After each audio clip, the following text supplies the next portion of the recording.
Hey, what's up, everybody? Mogion Monster here, and welcome to Why the Fascination, or WTF as I like to call it. Mr. Lee, I came on 30 seconds early, just for you. What's up, guys? Good to see everybody in chat. We already have, 25 people watching. Right on. Hope everybody's doing good. Had a good weekend. Who we got here? Jay Fritz, how are you, buddy? Good to see you. Ida Bustamante, how are you? Mr. Lee, Fuzzy. Gary Spikes, how's it going, buddy? Mr. Fuller, Donald. Sharon guy, how you doing, hon? Lester Taylor, what's happening, man? There's Ben. How's it going, buddy? What else we got here? Well, we got Pammy, my sister. Sorry you're feeling like shit, Pammy.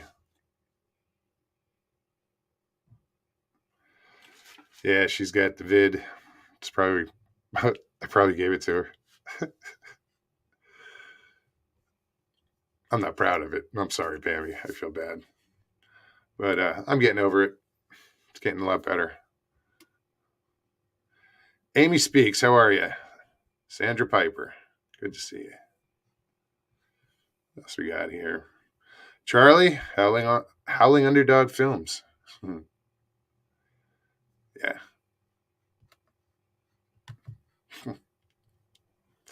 Hey, Nikki.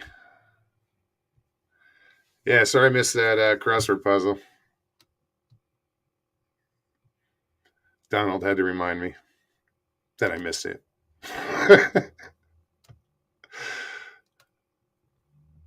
Was it a good one? Was it like a difficult one like the last one? I'm just blowing through chat, guys. I'm going to see who's here, see if I missed anybody. If I did, I apologize. All right.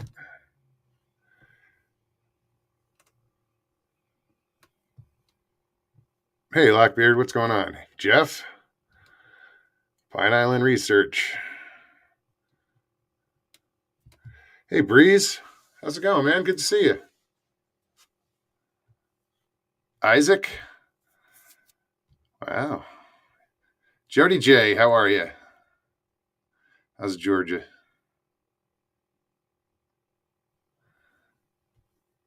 Mr. Dodman, good day.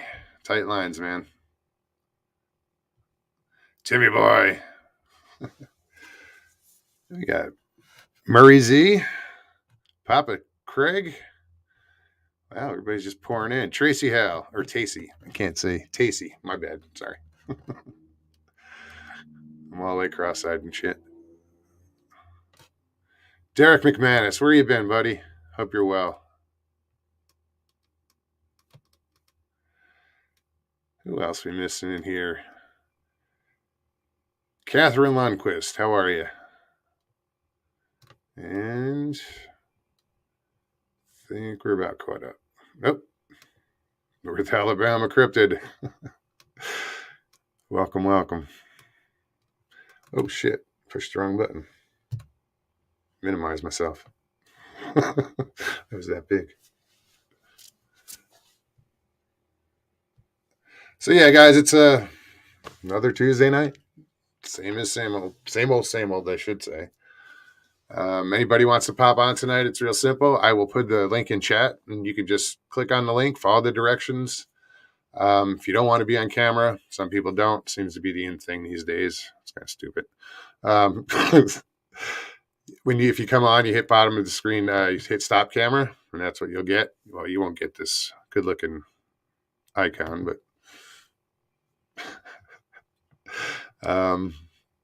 all I ask is that if you do come on, turn off YouTube in the background so we don't get that echo. So that sucks. Prairie Fire, how are you? Haven't seen you in a while.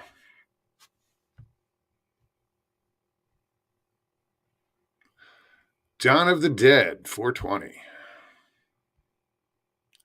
What's happening? So what's going on with everybody? I just see Uncle Bones in here. Uncle Bones. I did see Uncle Bones. What's happening, buddy?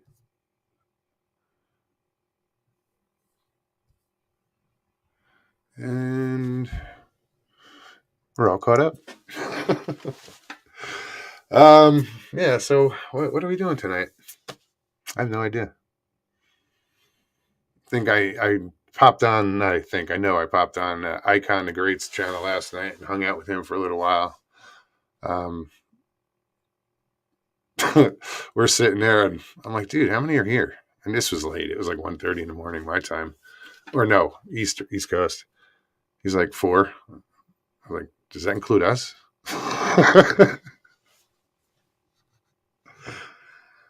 But we hung out and had a good talk. Hold on a second. Yeah, still got the cough.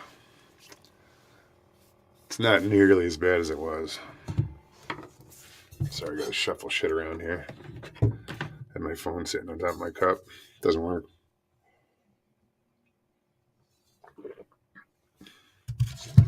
Wasn't sure if the mic went back on.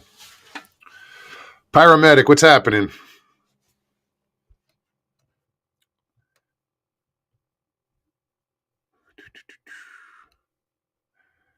May Reed?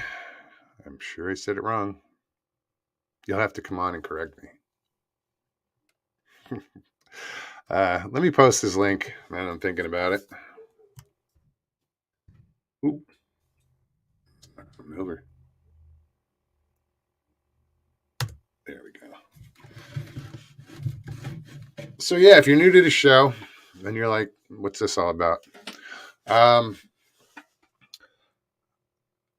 for those of you who are watching, and like, if you're not in chat and you're watching, all these people in chat, they're my friends. I've actually met a lot of them, and we've been hanging out for years. But I had to pose a question: Is why? Why the fascination? Why this genre? So I I started this channel to give everybody a chance to come on and explain why. And it's a fight, it's a battle. No one wants to come on. But yeah, we it's just curiosity, I'm like, I have my stories and my happenings in life that I can't explain. Um, so I was curious what everybody else's story was. So hence why the fascination. That's the question I posed. Some answer it, some don't. But either way, we have a good time. If we just hang out, we talk about anything: cryptids, paranormal, fishing, snowmobiles. Um, only once. Whatever. We talk about anything. What did we talk about the other day that was off the wall? Worm Norris, how are you? Welcome.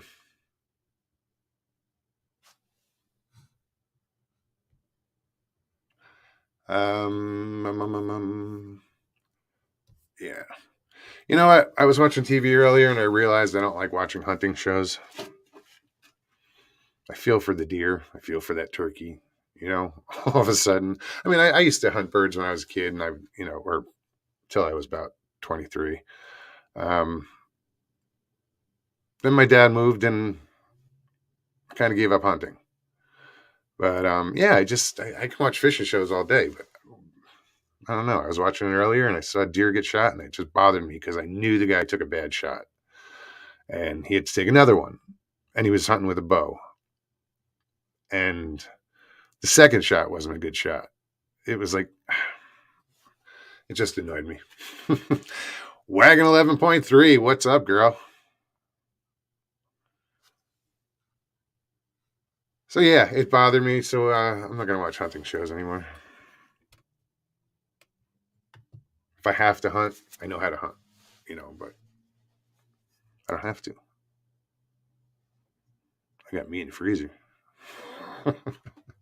Speaking of meat, man, I made this. My sister had gotten a pre-season tri-tip roast.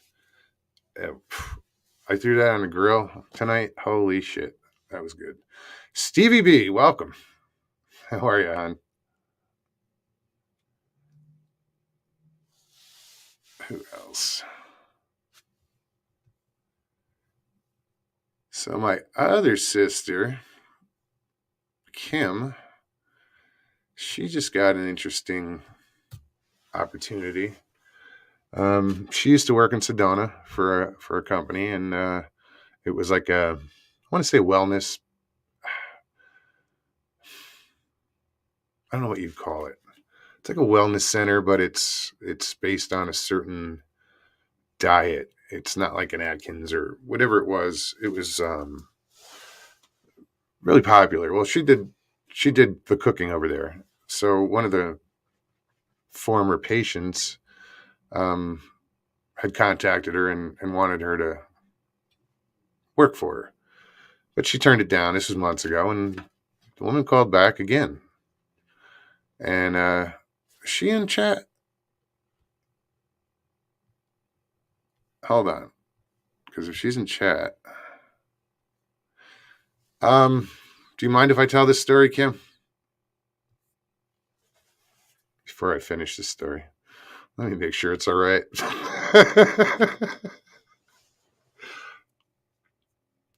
Shit. Gerson therapy, whatever that is. So anyway, she this woman contacted her again and said, she has been battling cancer, and she just got done with chemo or began chemo, whatever. I think she just got done with chemo. She knows, um, and she wants somebody to cook for her. So she wants my sister to cook for her. I told her she should take it, go check it out, go try it out. So she's going to leave April 16th and do like a 3-week trial with this woman. The woman lives in Beverly Hills. Yeah, California. I'm sure there's a Beverly Hills somewhere else, and people are like, "Oh, Kansas? No." Yeah, I think it's great, Kim. I think you have amazing opportunity ahead of you. Um, go into it with the right frame of mind, and I think you'll do great. So, congrats on that.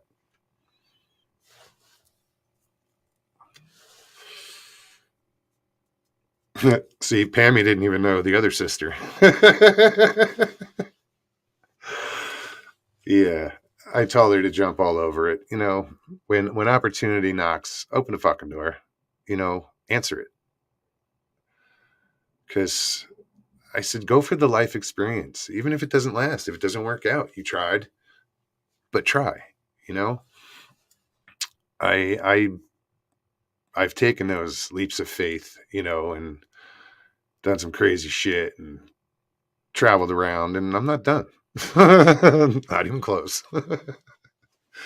um, Life is too short, and everybody in chat knows that. Brian and Chewy, what's up, man? Um, life is meant to be lived. So, go experience new things. Hey, Jen. Um, yeah, experience new things. I mean, I've kind of been blessed to been put in situations where I've experienced some pretty cool things. I got a chance to go to Italy when I was like 21 for my honeymoon. You know, and during that I got to go to like the Colosseum in Rome and the Vatican and just see things that I never would have had the opportunity to see. um yeah, I've experienced. I lived in Nashville, a little south of Nashville. I went there. I got dropped off with $1,000 at a hotel. My dad and my brother-in-law dropped me off and said goodbye. And it was up to me to do it. I was there 7 months. um But yeah, just go out and do it, Kim. Fuck it.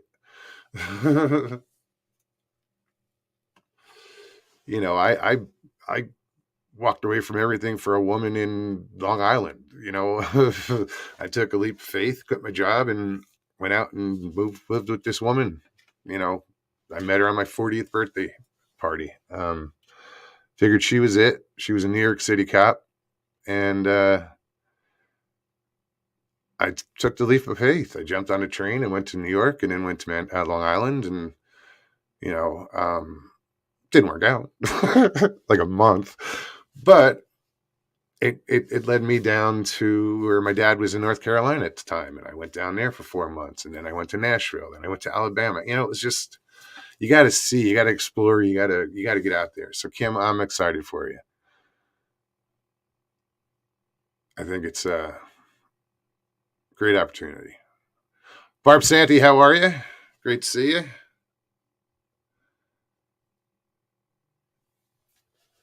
Troy, what's happening? Mr. Q, what's going on, man?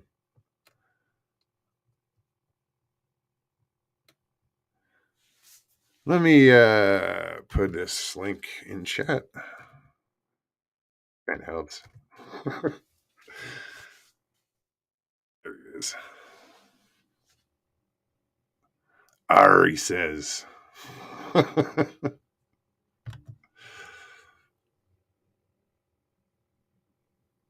Oh, wait, whose daughter is stuck in a pass behind a wreck? Oh. Papa C. Mr. Townsend. Oh, Mr. Townsend, what the fuck? I thought we had Townsend earlier with Stevie, and I saw Jeff, and it just. How are you, man? What do you know? Hey, Ben. Hey, dude, what's going on, man? Not How y'all much. doing? Good. Hey, bro, I wanna let you know I have nothing to add. I'll just bullshit with y'all. Oh, right on. It's guilt. That's how the best shows are born, right there. Absolutely, man. How you doing, Jeff? I'm hanging in there. Yeah. Starting to get above freezing here for a little bit, which is nice. Right around that 2-3 o'clock at times, it just peaks and goes back down. Well, actually, it's been melting for a couple of days. It's on and off. We actually All had right. a thunderstorm the other day. It got up to like 45 degrees, and I was standing outside thinking, man, it's so nice out. And about an hour later, there's lightning and thunder. There's a big tornado next door over in Iowa that killed like 6 people. It's kind of weird this time of year. It's a little early for that, but yeah, I heard about those tornadoes. It's tragic, you know. yeah. Yeah, it does seem a little early. Usually around here, tornado season's April through June. You know, for it to be starting up in first week of March is kind of crazy, but yeah, things seem to be moving earlier in the seasons, right? Yep. Although here it seems to have been colder longer. Like it's not usually this cold. I don't know. It just seems like it's colder here in Arizona. I remember when my parents first retired and moved down to the Phoenix area down by Mesa, and it was like every time I talked to them during the day, you know, like in the winter time, like January and February, I'd call them and say, you know, what are you up to? And they're like, my dad would be like, oh, it's 102 today. You know, it's like, it just hasn't been getting that hot down there this winter like it normally does. No. See, for years I used to come out here like in March. That's when I'd vacation out here. I'd come out and hang out with my uncle. And it was in the 90s, you know, it was like hot as balls. So speaking of Arizona, how was your trip, man? In and out. Yeah. Pretty short. I'll be going back here in a couple weeks, but it's only going to be for like 3 days. Show up on a Friday, leave on a Sunday night. Right on. But where'd you go, bud? I was hoping to hook up with you, and it just got so. I was hoping to too, and then you know when I went down there, it was really centered around a meeting with a client that I have, a real estate client that's purchasing a big property up here in South Dakota, and it was like meeting after meeting after I was like, dude, there's nothing fun about this. I thought it'd be fun. But Yeah, no, it was hectic on my end too. I mean, there was a wedding that week. There was my dad's 80th birthday party was that week, and then a couple days later, my cousin came in, and it was just, and I was sick all on top of it. So it was crazy. yeah. But next time, dude, Yeah, we'll figure it out. because I'm not that far from Phoenix. Yeah. Well, and I've got like the folks that I know down there want to show me a couple other areas that are one's like called Short Creek. I mean, it's like an hour and a half out of Phoenix, and then there's a couple areas over by New Mexico, and so I'd like to get down there and do some traveling while I'm down there. It's a beautiful state. It really is. Cindy Finn, how are you? Bat Mom, welcome. I know there were some other people I just saw. Dave Stewart, what's up, man? Hanging out in Jersey. So yeah, I just thought that was cool about that my sister getting that job opportunity. Yeah, man, that's great. Yeah, man. She's like, "Oh, I'm so nervous." I'm like, "Just be yourself. Just be yourself." Yeah, exactly. Be professional. Remember, you're working for someone. You're living in someone's home, and you're working for them. And you're blessed with opportunities like that. I mean, there's no True. reason not to do anything different when it comes to being you. I mean, yeah. opportunities are placing themselves in front of you, not somebody else. So don't go act Right. like somebody else. Sure. You are right. You are right. I mean, it's a unique opportunity just for the individual, Yeah. Take advantage of that. And that doesn't come too often. No, it doesn't. And I think it could really work out well. But so she'll go and do a 3-week, trial and see how it goes. And, I wish her the best of luck. Probably knock it out of the park. Yeah. She has that potential. So, Jeff, you canceled the show the other night. Is that what happened?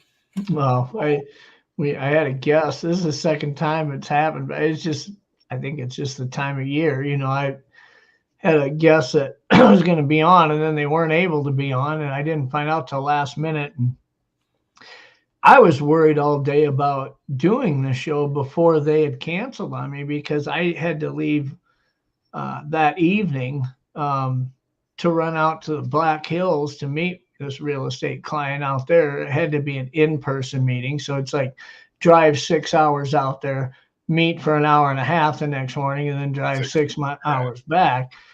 I wasn't really crazy about that. So when they canceled, actually it was kind of a blessing for me because I didn't have to wait then until 9 o'clock at night to leave. I just left yesterday afternoon, got back this afternoon. So, but yeah, I mean, I've been really trying to figure out how to get these interesting guests on. Everybody deals with that with a channel. And one of the things that I had talked to a couple different people about doing, one of them, one that kind of inspired me to do it was Brent. I mean, he made me realize that a lot of the things that I did last year in research and even my encounter story is shared over all these different channels who had me on as guest, and I'd share wherever I was at in that process of research last year. I'd share something, and then 2 weeks, 3 weeks later, I'd been on a different channel and share something. And, there was really no one-stop shop to go and really catch up on what happened with it all. You'd have to piece it all together. All And over the place. I just kind of felt like, well, maybe the thing to do is not worry about having a guest for a week or two. So I think next Monday night, I'm going to do kind of a 2021 recap and go over everything that happened last year with research and where it's at now. And then I might even follow it up with sharing my encounter story on my own channel for a change. Why not? Immortalize it there too. Yeah, Jeff. I mean, really. I mean, what's What's your channel? So it's Pine Island Research. Okay, all right. Um, So does it have like a cross section of viewers from different channels? well, I kind of Yeah. got some of that. I mean, I honestly, the kind of what I would call the micro communities that you Mhm. find on, everybody's got the common thread we have here is probably a lot of people are into the Sasquatch or the paranormal, and they Yeah, find Sure. themselves here, even though yeah, that isn't a script for each show. Sometimes the talk just kind of parallels with it, although it strays into anything here, it does. Yeah, other than religion and politics. yeah, but that doesn't mean that that's the only channels that I followed along. I mean, I've always been interested in different areas of the paranormal, even if they're not areas that I research. And there's even kind of micro communities like photography, or for me it's like I've got channels I follow that involve real estate or things like that. yeah. um, and so when I started my own channel, kind of pulled in a little cluster of everything. I mean, I know like a lot of the people that we have here in chat with, Wagon and Icon, and some of them, they didn't Lester. start out as really, a Bigfoot people. I mean, Really? they kind of And had their own different cliques and their interests, and it's just kind of blended in different areas. So I approach my shows, even though I kind of approach it not from uh, a three ring circus type atmosphere. I'm trying to concentrate a little more on the actual research and tech research, and sure. tools and techniques, but try to make it interesting, understanding that not everybody's going to show up is But that's necessarily a why Bigfoot you person. take advantage of a situation like and have a Clunt show. Yeah, Some you got to do break it up. something a little bit lighthearted, Absolutely. but No, and So did but you ever? you go ahead. I'm sorry, man. Go ahead, man. So did you ever talk about your experience on your channel? yeah, I'll reference it. When I'm talking to other people who've had encounters, they'll say something that I'll realize this is something that there is a component to their experience that I realized had occurred in mine, and I'll mention it, or I'll mention that parallel, but I don't go in Okay. for an hour talking about my encounter. I'm trying to figure out what these guests have to share. No, I that's think, pretty and much even where when it's I'm all going to start, man. It's going to start with yours.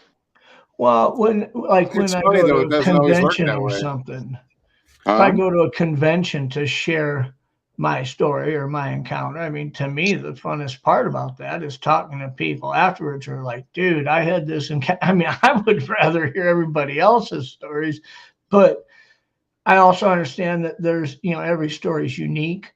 Yeah. And, when people trust you enough to share something like that, that there's a unique component to learn out of all of them. I mean, I've never heard anybody share an encounter. I'm like, oh, I can see where this is going. I mean, it's always there's something that's like, whoa, Okay. And so,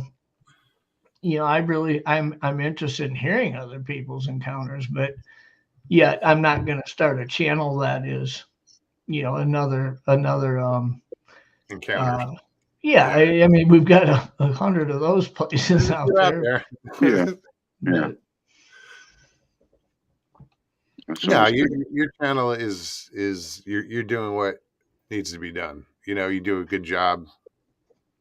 well, You and know, even though I and you might make it have guests interesting. on that aren't hardcore quote researchers, but there has somebody who is going to come and share something that we can learn from. I mean, if we really listen to them and what their experiences are, there's never going to be a guest or I have on and I say now listen to every word he says because it's gospel. I don't know. All I know is what they're Sure. choosing to share. But Right. I'm really a big believer in that you don't have to be close friends with somebody or even like somebody to be able to learn something from them. I mean, there's a lot of people in this community that quite honestly, they rub me the wrong way. And I believe I probably rub a I'm lot the of same people way, the wrong way. That doesn't mean we can't learn from each other. You're right.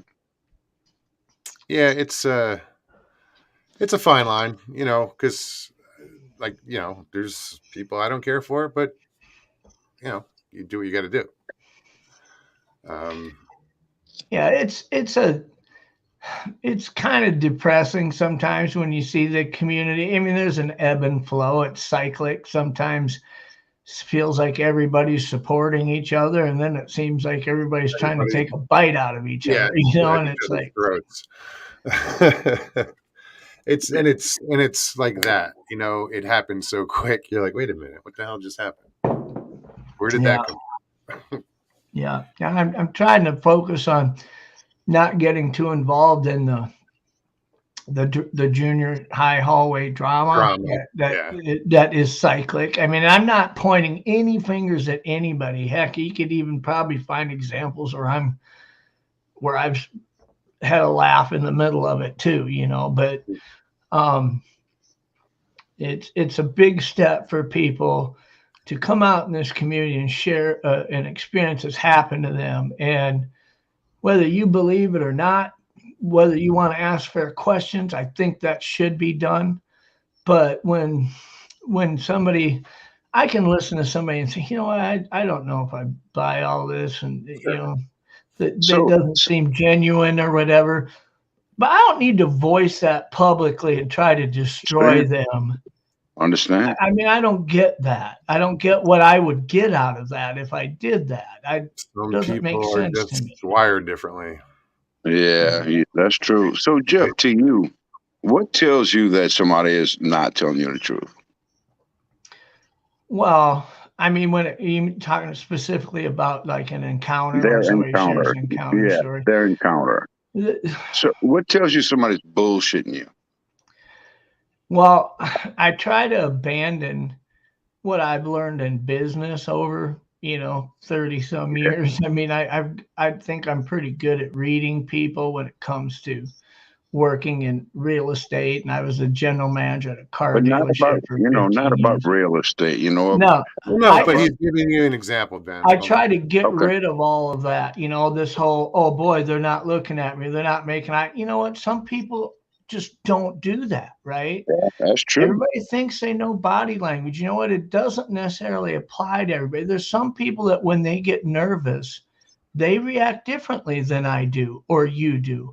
Or when Yep. they're sharing something stressful or something that was traumatic to them, they're going to convey those words differently than maybe I would or you would. So I get that.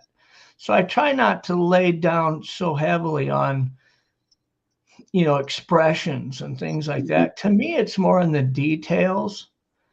Like when I think of my encounter, I mean, my encounter was prolonged. It wasn't necessarily like I saw something walk in front of me on the road and 8 seconds later it disappeared in the woods.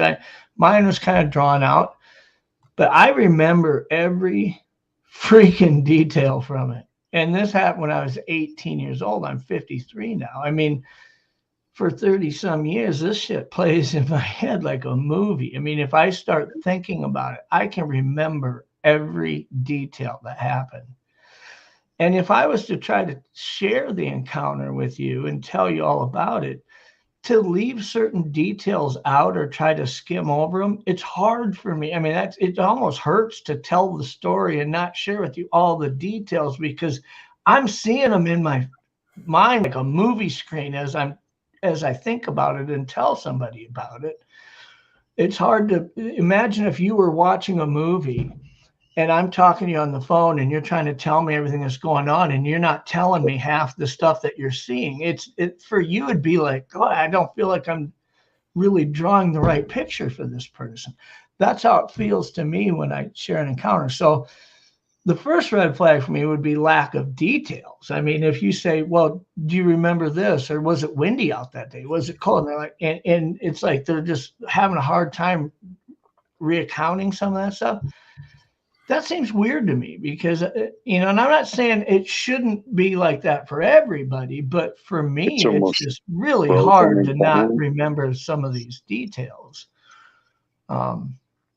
So that's a first red flag when people describe stuff in vague ways rather than detailed ways. And it's But funny because I see things sometimes where there's too many details. yeah, It's too glorified, or it's, it's just something. It yeah. sounds like it was written, you know, by an That's author, and there's too Well, many details. And then there's some it's, you predictable things in the way people will talk about stuff where you feel like, well, let's ask ourselves first, why would somebody make something up and share it? Okay. And we kind of got a glimpse of that over this last year when Joe had that guy come on his show and kind of made up a story that was kind of elaborate. And then afterwards, we realized he kind of came forward and said, I made it up. And what was interesting is the reason why he said he made it up was he just was lonely. He wanted attention. He wanted people to pay. He didn't want to feel invisible, right? He wanted to be a part of the conversation. And so you start realizing that if that's a main reason why some people maybe would make something up, That's unfortunate. usually that surfaces in the story. You can just tell the way they're sharing it that it's not about me trying to share with you something that happened to me. It starts becoming me trying to share with you something That will that pull makes you me, towards me, right? yeah, it Yeah. just seems like it doesn't seem genuine in that. But like I say, I want everybody to know that when somebody shares an encounter with me or any experiences that they've had out in the woods with me, um, I always approach it as I believe you. And I'll always believe you unless you give me a real good reason not to believe you. sure. I mean, and if I didn't believe you, I sure as shit wouldn't go running to the world or in chat saying this guy's full of shit, yada yada, because I don't know how that makes me look good. I'm And fine with you saying something that's not true. I'll ask questions to try to determine whether it's true or not, but it just isn't my agenda to go out and try to expose someone for that. Although I think it's good that there are people that are doing that in the community because it needs to be done when that happens. What's up, Mokes? it's just, that it bothers me that, some people, that is their agenda, is just go and cause shit. Yeah. Like, I don't, like you just said, I don't see the reason to call someone out. If it's obvious, but not to a point where, you're embarrassing that person.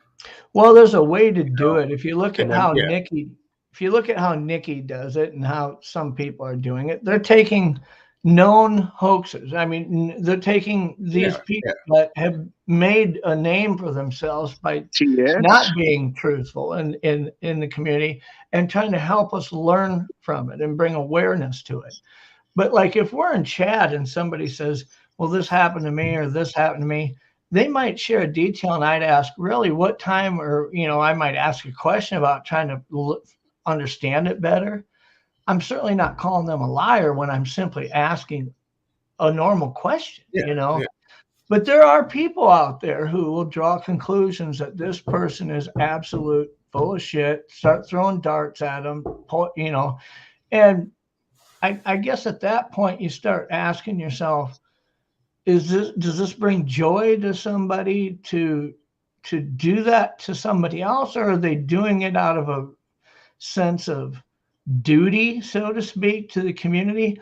Or is it really just an honest question? I mean, fair questions should be asked. Yeah. It also sucks from the other direction. You go in and you see a channel that has a host interviewing somebody, and you ask a question.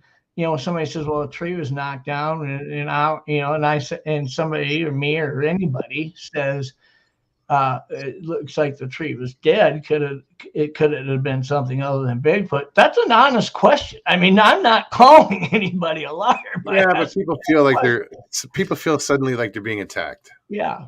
you know, Yeah, and yeah, yeah. it's a shame because with a legitimate question, you know, I've seen it happen many Yeah. times, you know, legitimate question. And they're like, especially in chats, um, they get all defensive, and it's like, dude, calm down. You know, it was nothing. It wasn't, what's the word? Wasn't Tainted intended. question or anything, you know, it was a legit question. Yeah. Yeah. I mean, if I struck a nerve, I'm sorry. I've never seen your show, Jeff. Oh And no, you didn't strike. I don't even know How what could you you're do that? talking. Why would make you think that? You didn't strike a No. nerve with me. I'm what I'm looking at is, you know, over the last few months in this community, I've seen it both directions of this. I've seen people ask fair, honest questions in a chat, and they're attacked for doing it. And I've also seen other people make out kind of far out there claims of something that happened. And I might look at it and think, I don't know if I feel comfortable with that. He doesn't seem genuine or whatever. And yet I don't feel the need to go into a chat and say, this guy's full of shit. You know, I mean, I don't know what somebody gets out of that. So Sure. it's a community that's defined by a grid mark of really fine lines. And, you know, yeah, Ellie you don't Swampy. have to do much to offend somebody. You know, Yes. Why obviously. is one person's story real, but all others are bullshit? What's the criteria? Hey, what's going that's on, yeah. Carl? Yeah, man. For me, my research that I do, I really am approaching Bigfoot as being a flesh and blood creature who Okay. may And or you, may not have some supernatural capabilities. It maybe it can move from A to B like that, or maybe it just got really freaking good because it's in the woods 24 hours a day, 365 days a year. And after decades, it gets really good at doing that. And I don't get how it does it without making noise or something. that's fair. I don't think that means that portals exist or something, but I'm not closed-minded to say I've got evidence to prove that they don't. I don't. Okay. So I try to approach it open-mindedly with the understanding that I'm really trying to research what I assume to be a flesh and blood creature. Now, when somebody says I saw one and it had shimmering balls all in the air around it and stuff, Yeah. I'm intrigued by that. Okay. I'm not compelled to yell bullshit. I'm not. Okay. And so when you ask, well, what makes one person's story? I don't think it's in the details you know, in the claims of what they've seen or experienced as much as it is just in their ability to convey the encounter in a genuine way without it feeling like you're being sold a used car, so to speak, you know? Yeah, I understand what you're saying, but I mean, since in your research, are you at least do you see any instances of any supernatural, or Well, have you just I ha- seen that, you know, at all, you know, or is it I've just like seen things that I can't explain using conventional science and technology. And what I mean by that is, you know, one of my research partners, Doug, has these 9 live cams in northern Minnesota. I have seen a bear walking on a live cam, and it's sent to the cloud. It's encrypted. We're watching it live time. There's a clock running to the 100th of a second in the corner, and I've seen that bear as it's walking down a trail glitch, and its head jump forward like 2 feet from the body, and then the body catches up, just like the camera glitched yeah, completely, right? yeah, However, when you look at the branches and the breeze over on the edge of the it doesn't camera, change. they don't glitch. Okay, The bear glitched. And that's the only thing moving in the video that glitched. The timestamp running smoothly all the way through, never glitches. And so now I start looking at and thinking, based on technology, that does not make sense to me. I mean, okay, you could not, that's not natural for that to happen. And people will say, well, maybe the bear was entering through a portal. Maybe it was a skinwalker. Maybe it was this. Look, I can't prove that it wasn't any of those things. So, Yeah. I have to be open-minded to an extent that. That's fair. That's pretty freaky too. Amy, how are you? Hey, Jay, what's going on? I'm good. Hey, you guys. Hi, Amy. Hi, Jay. I was listening to what you're saying. The thing about people that might be telling tall tales is in their mind they believe this. They believe it. I I don't know most how of to the time explain that's it. true. If they're being genuine, they're sharing something that they believe. Right. So That was it's hard to tell. But once people start, here's how I can tell someone's lying. If they start talking about like trying to make money off of it, off their channel, or trying to make money, or trying to act like they're scientific, and they're just like they put a grandiose about themselves. Then I start questioning it. I'm like, I don't know about this person. They're like starting to there's so sound many fake.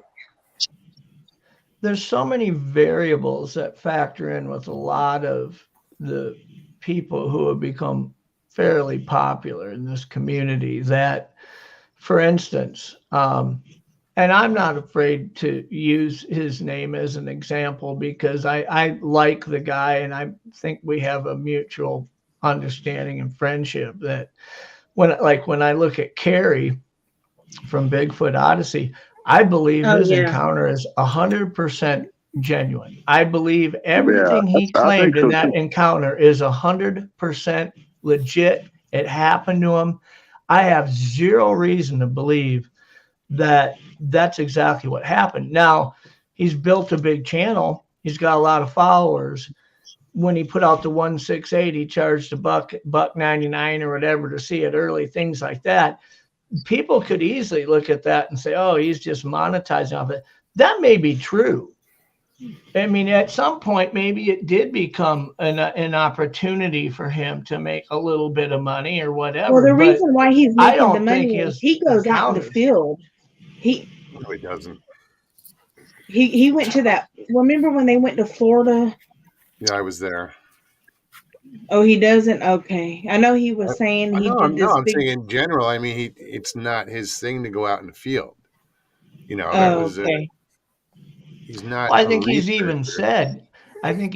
said, now that he's not really a researcher, so to speak. I mean, Okay. he doesn't like the idea of, the weight on him to go out and try to prove something. He's trying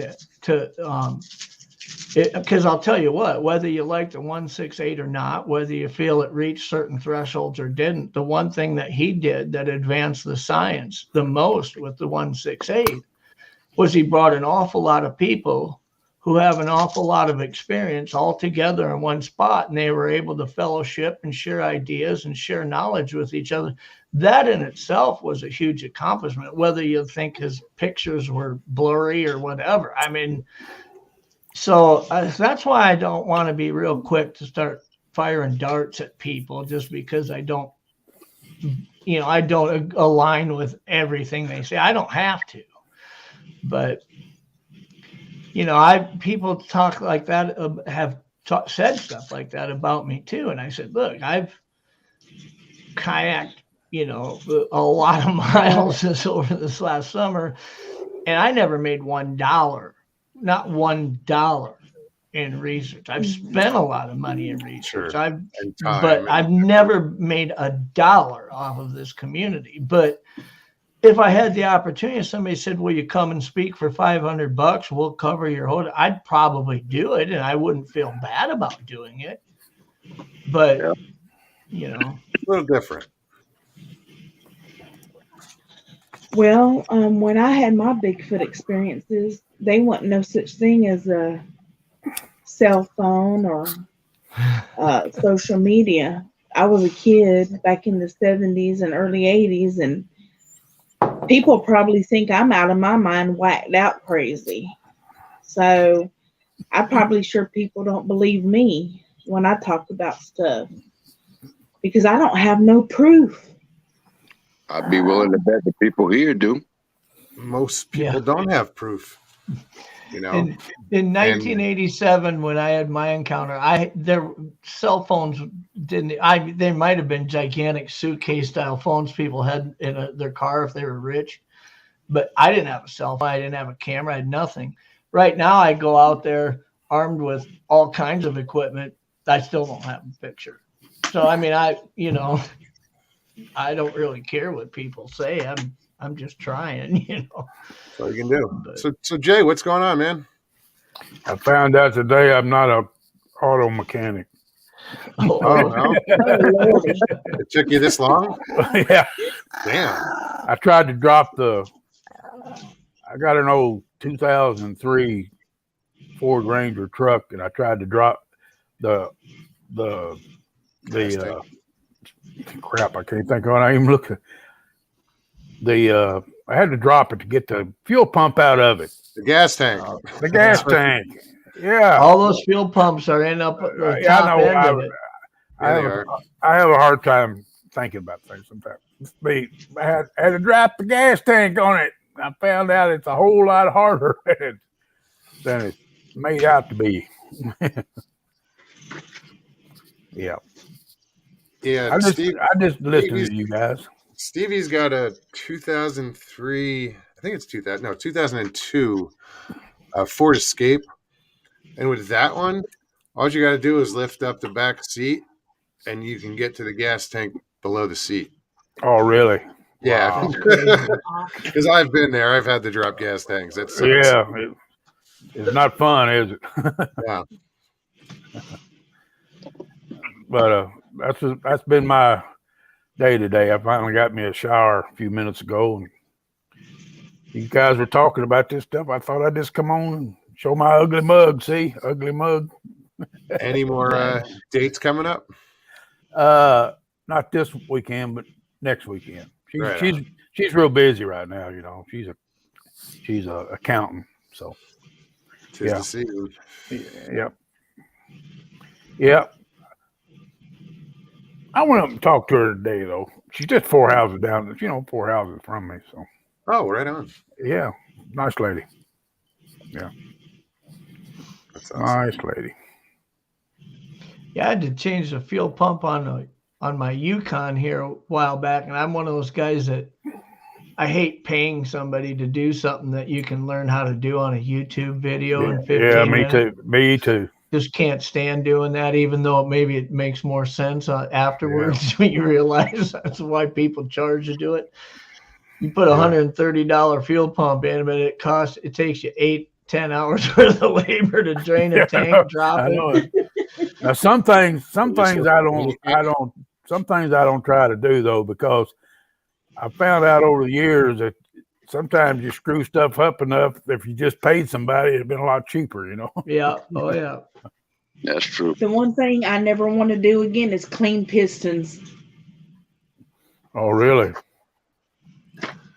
Never had that pleasure. I've done that before. I never got into like the engine work. Like I'll replace shit on the engine, but not in the engine. Yeah. My daddy was an auto mechanic, and my uncle's my first husband, and I used to help them with all kinds of stuff when it came to cars. Yep. And I was a little girl, skinny, even at 15 years old. I was real. They'd have me be the one to crawl in up there on the motor. You can't work on these new things anymore though, hardly. No, you can't. No, everything is so computerized. It's crazy. There's not too many shade tree mechanics on the newer cars these days. You pop a hood, it takes you 2 hours just to get all the plastic shrouding off to where you can even find parts. And they hide stuff so much you can't get to it hardly. Yeah. By design. Why I got me. Yeah. That's why, even though my car's electronic, I got me a Ford Fiesta I because need the motor. give me a second, real quick. LA Swamp Ape, Lockbeard, chill out, would you? You know, you don't need to get into each other's shit in chat. Sorry. Go ahead. Oh, I was just saying, I got me a Ford Fiesta, but I got an older one, a 2011, and it's just so much. The motors, you just open it up, it's like right there. It's not that hard to do the work on. I've had to change out the radiator unit myself and do other work on it myself. I'm getting now to where I'm not able to. I'll have to get somebody to do it because my health. But it's still, the parts aren't too expensive. But the gas mileage on that thing is 500 miles to the tank. It's a 4-cylinder. It's a big tank. I had on that old truck.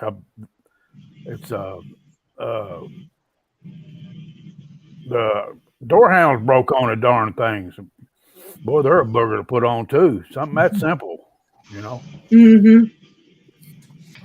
Back when I was in college, I had a, 1991 or whatever, Geo Metro hatchback or whatever it was.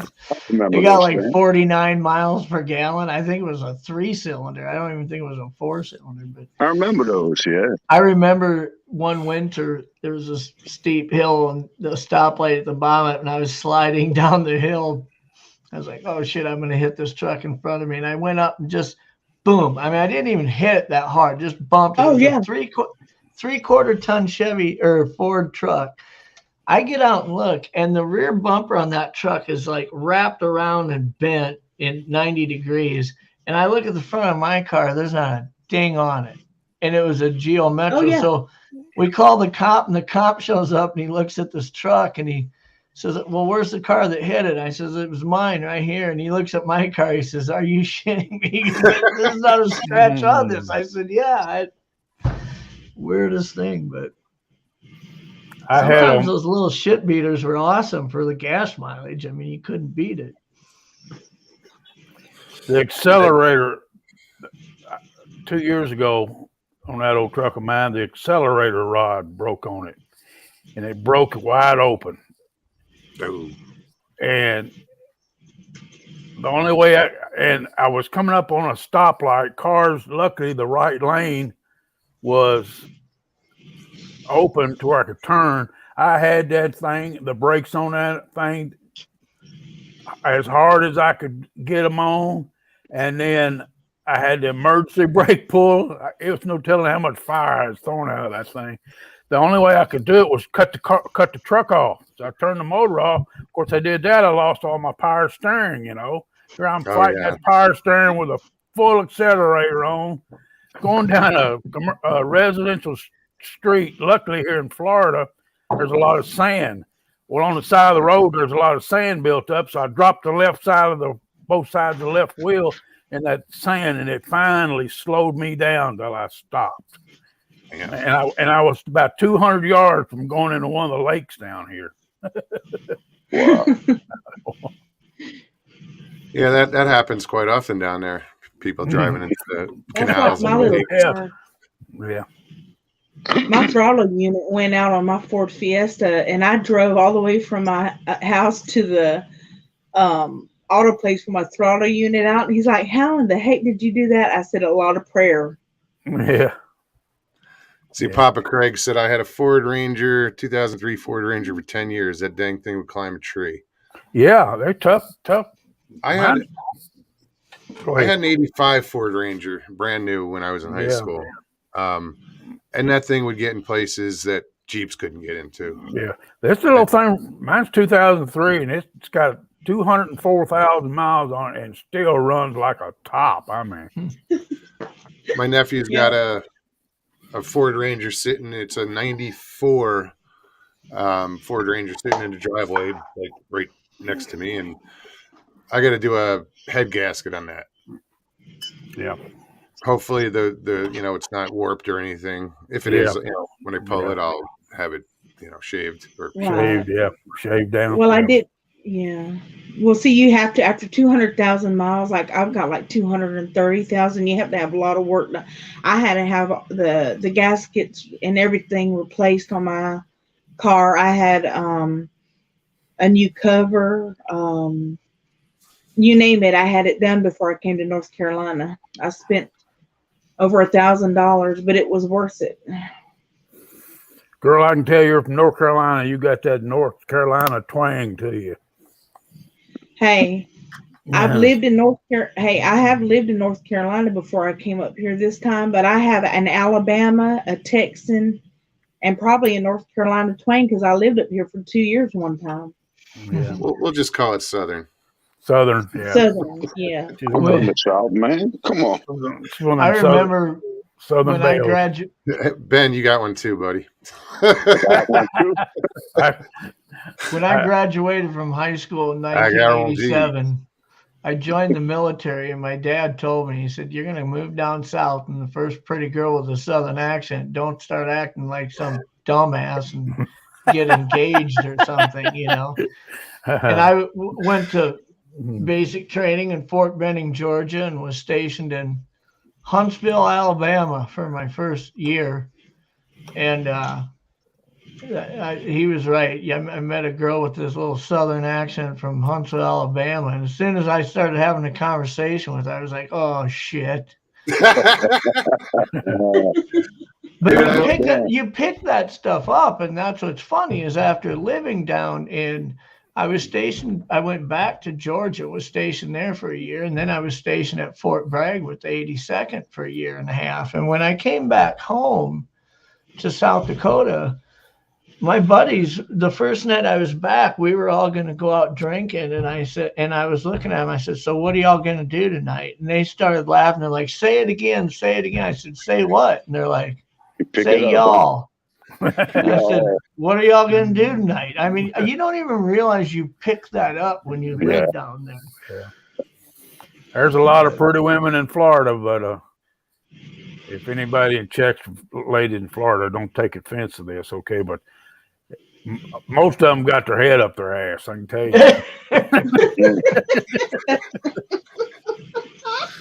That's true.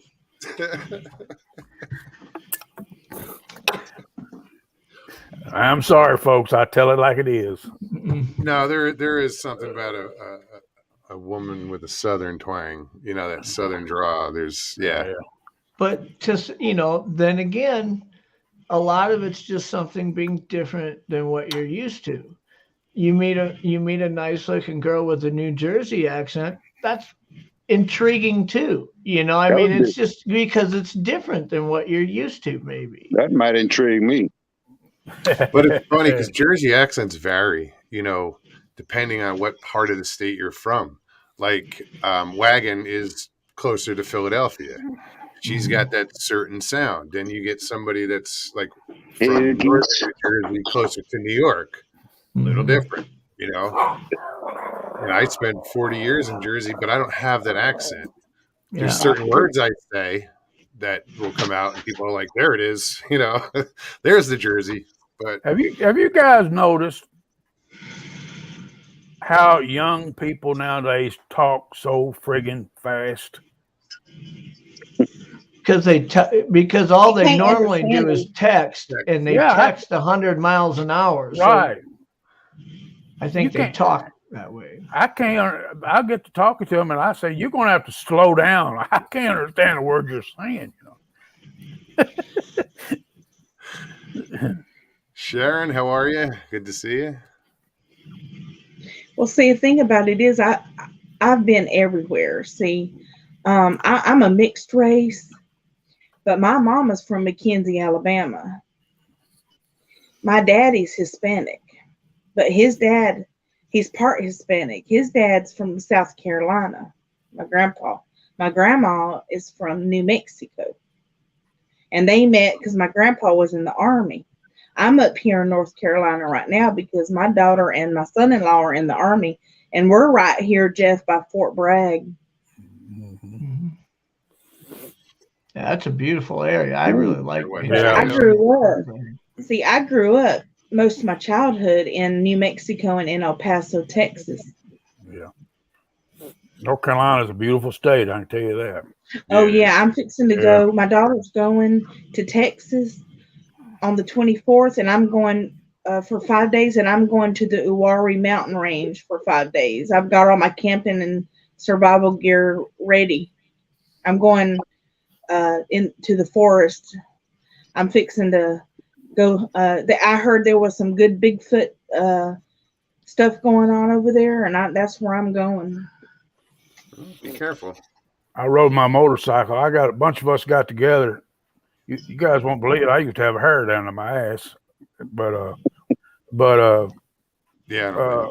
I did, believe it or not. I'm kidding. Like, I know no, I don't have no, any more. it's not that. I didn't have any on top like I don't now, but I had long hair down my back and everything. But Scully. went to Wilmington, North Carolina. There's a place over there called Riders Roost. It's a biker's campground right along one of the beautiful mountain streams. Oh, we had a good time over there. And that was where Wilmington? Wilmington, yeah. Over by not far from Jacksonville. Yeah. Yeah, I Well, lived down in Richlands for a little while, Mm-hmm. North Carolina. One thing I realized growing up, and I don't know if kids experience this now or not, but growing up in South Dakota, in a fairly small town, I couldn't wait to get the hell out of there, right? And then I get out and I join the Army and I see all these different places and was in the Army for 6 years, went to college in a different area, and then came back. And I couldn't wait to get back. I mean, I really wanted to be back. But, growing up in a small town, you just want to get the hell out. You want to see something different. And then after you've experienced different things, a lot of times we find ourselves longing for what we grew up with. And I don't know if kids are the same way today or not. I mean, I see that where kids are like, man, I can't wait till I'm out of high school and I can go to college. And I don't want to go to college here. I want to go away. They can't wait to get out and see the world. But I'm interested in wondering, do they get that longing to get back at some point, When I graduated from college, that's what I did, Jeff. I got on my motorcycle and I took off riding and I rode all 48 states. Oh, right on. All 48 states. Yep. How long did it take you? 6 months. Wow. Yep. 6 months. And that was an experience.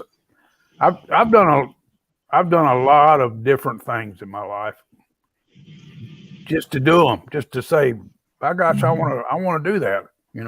I wanted to see the Grand Canyon. I got on my motorcycle and I went to the Grand Canyon. If I wanted to go see it, I went and saw it. That's what I've said. I've lived a very profitable life. I've enjoyed my life.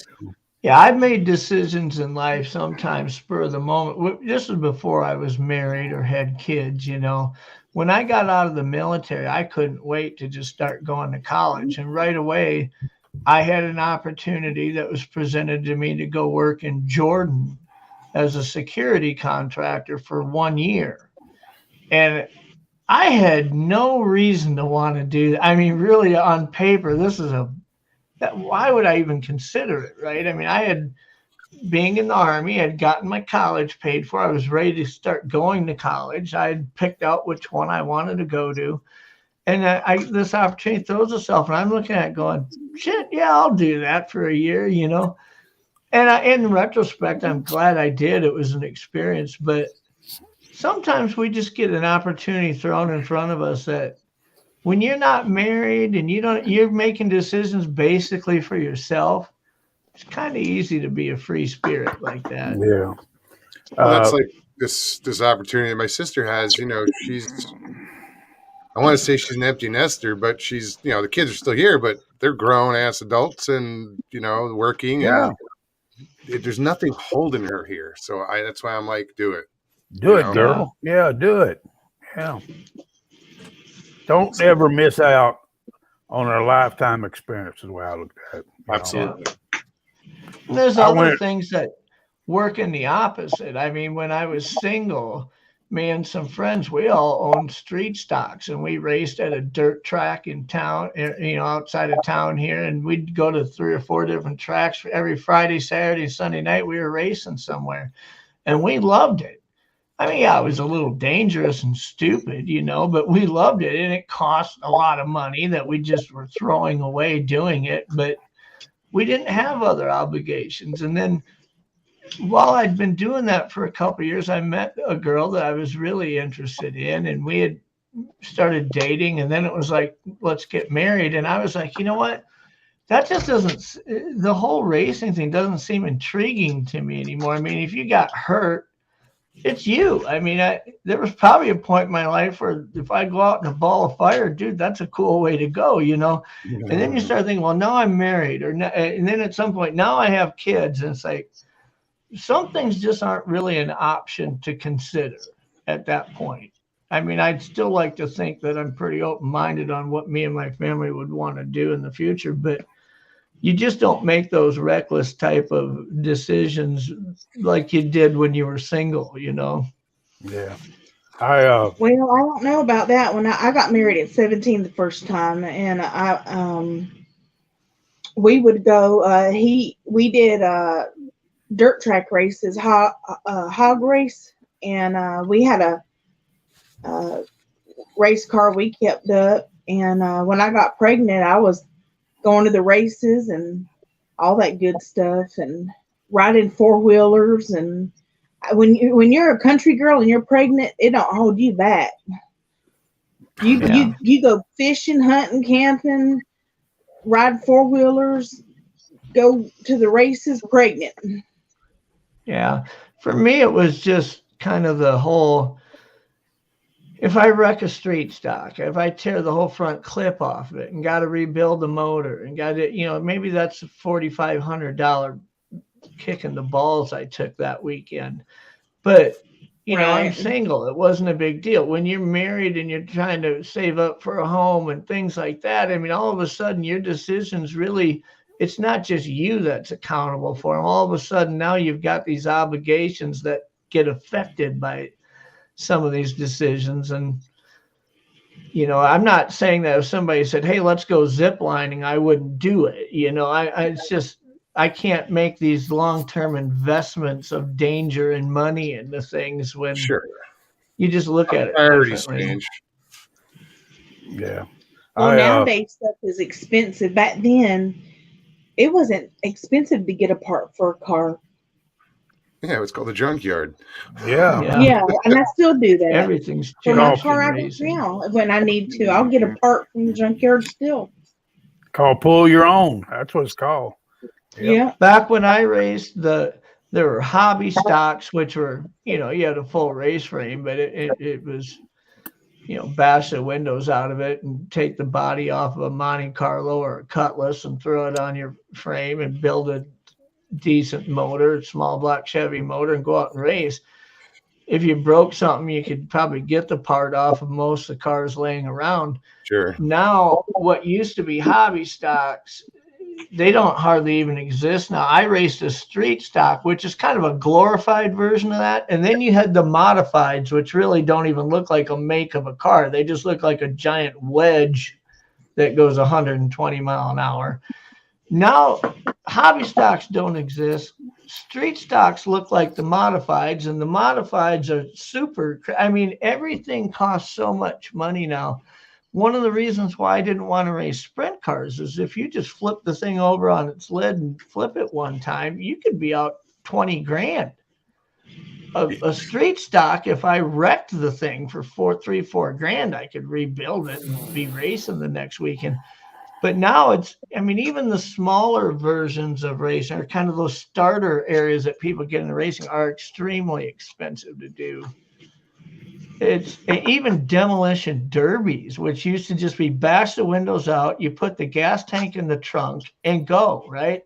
Now all that's changed too. I mean, a demo car takes, 300 hours just to get the thing ready to put in a demolition derby. Yeah, it used to be just old beaters. They throw in a demolition. You find an old LTD and smack the windows out of it. Right? Go or drive a station around. wagon. Hey, Mo. What's up, man? Hey, Mo's, Jeff, Jay, and Captivating. I gotta go, man. I've been up since 3 o'clock. Well, All right, dude, it was Ben. nuts talking to you. Alrighty. I Nice talking to you. Nice talking to Have you, a, Ben. have a good night, brother. Talk to you soon. Good Talk to night. y'all. I'm gonna watch chat for a little while and go to Right bed. on. Thanks for popping on, man. Thank you, buddy. All right, man. All right. Good night. Yeah, I've watched recently. I was watching a lot of the Street Outlaws, Yeah. and yeah, the money that they put into some of those cars is outrageous. Hmm. I mean, they're dragsters basically. Yeah. Yeah. You know, they're not pro mods, but damn, some of them could be. We had this where I told you about. I know you when I was telling you about my counter. I told you about that creek. I called it a creek. Mogs and well, those two that creek interchanged to. I mean, came into another. There's actually three of them that came together and widened out and made a river that went into the lake, Barkley Lake. But where they came to, all three of those creeks came together. It formed an island out there. An island. Oh, it was probably 600 yards. It's circular island. We used to get our dirt bikes and go out there on that. And we made a track out there on that island. Oh, And cool. we had the greatest time. And it was, I mean, you was always getting knocked off into the water and stuff like that. It was a fun, that was probably one of the most fun times I ever had as a kid. Yeah, a lot of kids in my neighborhood had dirt bikes, but I didn't, and I never really got into motorcycles. Oh, really? I built my first bike, you know. I put a 3 horsepower Briggs and Stratton engine on a bicycle. There you go. I remember when I was like 5 years old, my dad brought home this little Honda 50, little 50cc Honda that was 2 gears, no clutch. I mean, just 2 down and you're in second gear, right? And he was teaching me how to ride it, and I had I had a helmet on, and he taught me how to. He didn't tell me about second gear. He said, push it down one time and you're in first gear. And you'd go about 15 mile an hour. You know, if you'd get into second, you'd do close to 30. But I'd ride around in the pasture at 15 mile an hour. I never knew there was a second gear until one day I like went over a bump and hit it with my foot. And all of a sudden I'm hauling ass across the pasture. And he's running behind me. You know, he can't catch up. I thought somebody hit the Evel Knievel button on my little mini bike, you know. We didn't have brakes on our motorcycles, and we always took our foot. We take the fender off the motorcycle, front fender off, and we take our foot and we press on the tire with our foot. That's how we'd stop ourselves. Stevie, good night. Good night, Stevie. Good night, Stevie. Yeah, we used to do, we had like old snowmobiles. My dad, he'd buy the biggest piece of shit snowmobiles. We'd go ride, me and him. But this was like in 1983 when I was in junior high. We had like 74 Ski-Doo TNT 292s, you know, just old snowmobiles, right? And a normal day of riding, going out and riding the frozen rivers and stuff, would usually end up being about a 3-hour fix-it session out in the middle of nowhere. You know, we'd carry basic tools with us. Something would break down. We'd have to fix it forever. And we'd come back and Mom would be like, hey, did you guys have fun? And the big story of the adventure is how something broke and we had to fix it, you know. But I remember having a go-kart. He bought this old piece of shit go-kart at an auction one time that if you ran it too hard, you just burn the clutch out on it. And the clutches were only like $30, but they never lasted longer than, you know, 4 or 5 days. And I'd burn another clutch out on it. I had my handlebars broke on my motorcycle one time. I'd done about 65 miles an hour when it busted on me. I stopped that thing. I grabbed the spoke thing up there. That's how I broke that thing. Brought that thing. You talking about? I was holding on for dear life. I'm telling you. Oh man! Wow. When I was in junior high, that go-kart that I had, my buddies had it was one of the first, I don't know, it's a VHS video camera, but there was like a square thing that the tape would pop into, and then there'd be a big cord that'd go to a separate camera that was hooked to it, and you could actually do home videos, but you had to carry this thing around with you. And one of my buddies had one. He was in my front yard, and we built this ramp that I was going to jump over with the go-kart. If I would have drew it out, if I had been a physics major, I would have drew it out on paper and said, this is really a bad idea, but I wasn't. So I had this green, like metallic sparkly helmet that I had electrical tape, and I taped SJ on the side for Super Jeff. And my buddy's filming me, and I actually went inside and got a big bed pillow and stuck it between my legs because I was worried that when I landed this thing, if I nosedived it, that I'd rack my nuts so hard it'd probably kill me. So I had this pillow jammed between my legs, and I come flying down the hill and into the front yard, and it's about like 50 feet before you hit that ramp, but it's too late to stop. You physically couldn't stop. It's just like everything froze, and it was like, this is a really fucking bad idea. But I hit the thing and launched. I flew through the air forever and just nosedived that thing into the lawn and flipped it about 5 times. So was this just a gravity go-kart, or was there a motor on it? No, there was a motor on it. Okay. It was a little 2.5 horse, Briggs and Stratton. Yeah. Downhill, you could probably hit 30, 35. Uphill, it'd be like 15. It just didn't have a lot of power. But the funny thing about the story is years later, I was at a sand pit party. I don't know if you guys have those in your areas, but growing up out in the rural area of South Dakota, they had gravel pits where they'd mine sand out of. So you'd have this area that's about the size of a football field, but it'd have like 30-foot tall walls of gravel around it, pretty sloped. It's probably like really steep. You couldn't hardly walk up them. But it looked like a moon crater that at one end you could kind of drive into the thing. Well, what was cool about it is if there was one of these out in the middle of a farm field, you could park 20 cars down there and have a keg, and no cops driving by the highway over there would even know you were there, So we were going to have a kegger down there, and this is when I was like a junior in high school. And we had a couple kegs, and it ended up, you invite 20 people and 200 show up. And all my friends had these big Jeeps and 4-wheel drives, and they were trying to drive up the wall of the sand pit. And they'd get about halfway up and get it stuck and back down. And it just became a big, stupid testosterone contest at who could make it to the top of this thing. Well, I really wanted to try it, but I didn't have a suitable vehicle. But for some reason, I didn't let that stop me. I had my dad's 76 Dodge Sports Tradesman van there, full-size van that we had hauled the kegs in. And in the back of the van was my Super Jeff helmet. So I strapped it on and I backed way to the end of this gravel pit to where I'd have about a 200-yard run at this wall.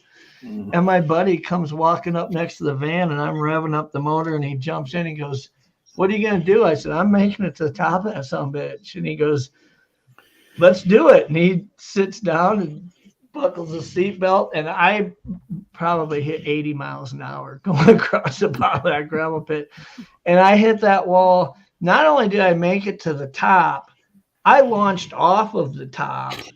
Like, this van's like 10 feet in the air, and there was this big dead oak tree that was laying up there. I landed the van like straddled on top of this thing. So not only, and I walked back to the edge of the pit and looked down at everybody, and everybody's cheering, and I thought, wow, that was really cool, Then It I'm wasn't looking at worth the van going, fuck, my dad's van is fucked right now, you know. Oh shit! My buddy got his Jeep and we pulled the van off of the dead tree and thing ran perfectly. I drove it home that night. Nothing was wrong with it. You got lucky. We done some crazy crap in our youth, didn't we? I know. I look at my two boys now at 16 and 17. And, you know, I'm like, what are you guys doing this weekend? They're like, oh, I don't know. Might have a friend over and watch a movie or something. I'm just thinking, God, I'm really blessed not to have kids out taking my truck and fucking beating the shit out of it and ruining it. And we never stayed home. We were gone all the time. I mean, my mom wouldn't when let I us was a stay at kid, home. we'd grab a canoe and go find a river and canoe 8 miles down a river till we were in the next town, and I'd walk up to a gas station, get on a payphone and call my dad and say, you need to come pick us up. We're in the canoe, 12 miles downriver or something. And he's like, what?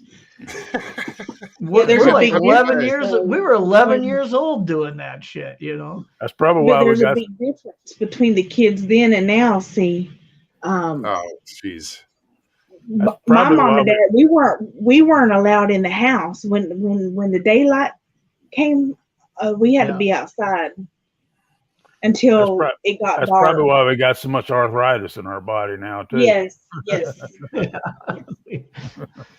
Yep. No, I mean, and it's a different culture now. I mean, if my kids wanted to canoe 12 miles downriver and it was in a time where we didn't have cell phones and they were going to go ask some stranger if they could use a phone to call me to get paid, I mean, I wouldn't be comfortable with any of that these days.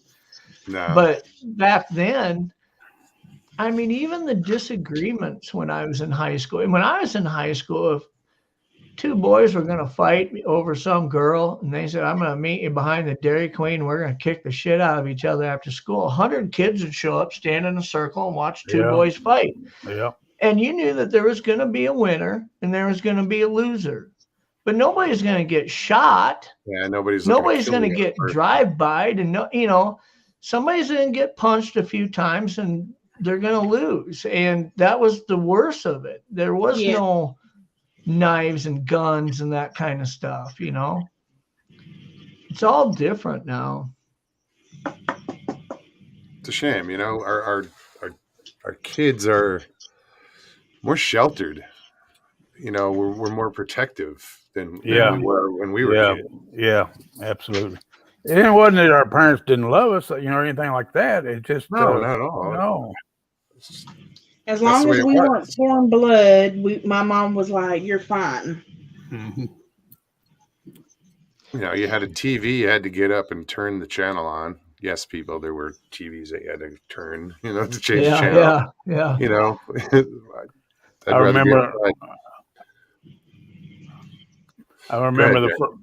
the first time I ever cursed in front of my mother.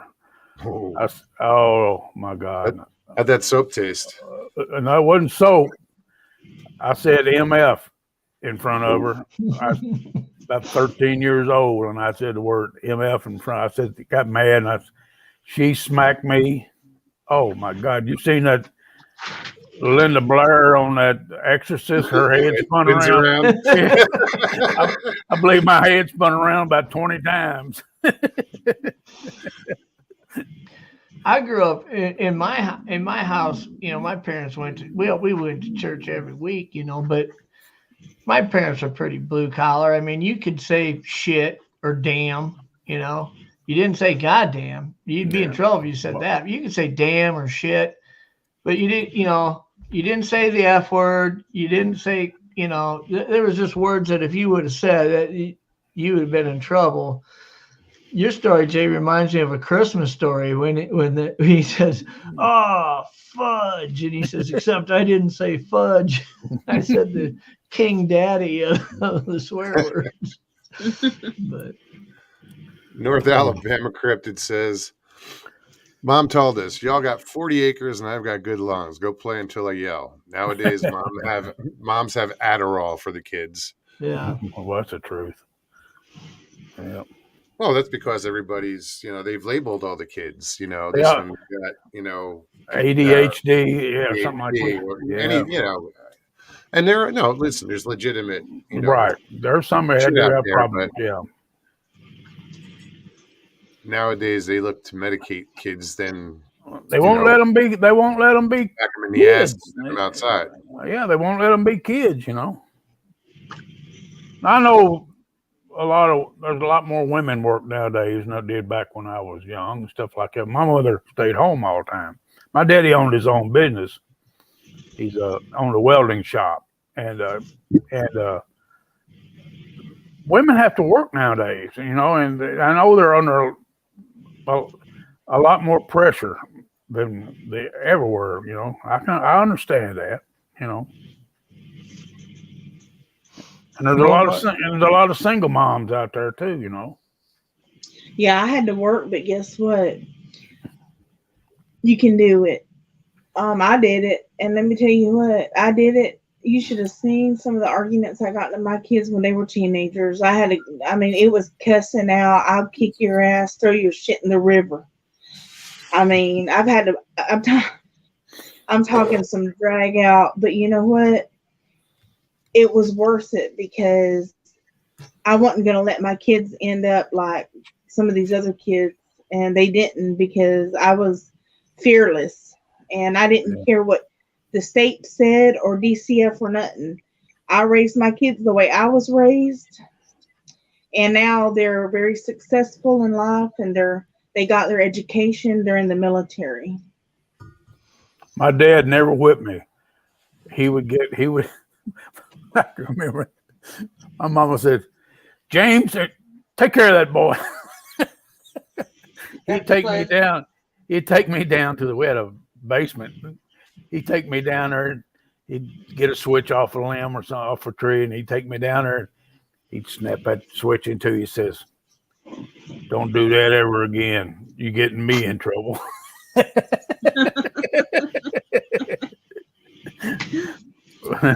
My dad was a cop, and he gave me that. Don't ever let me get a phone call.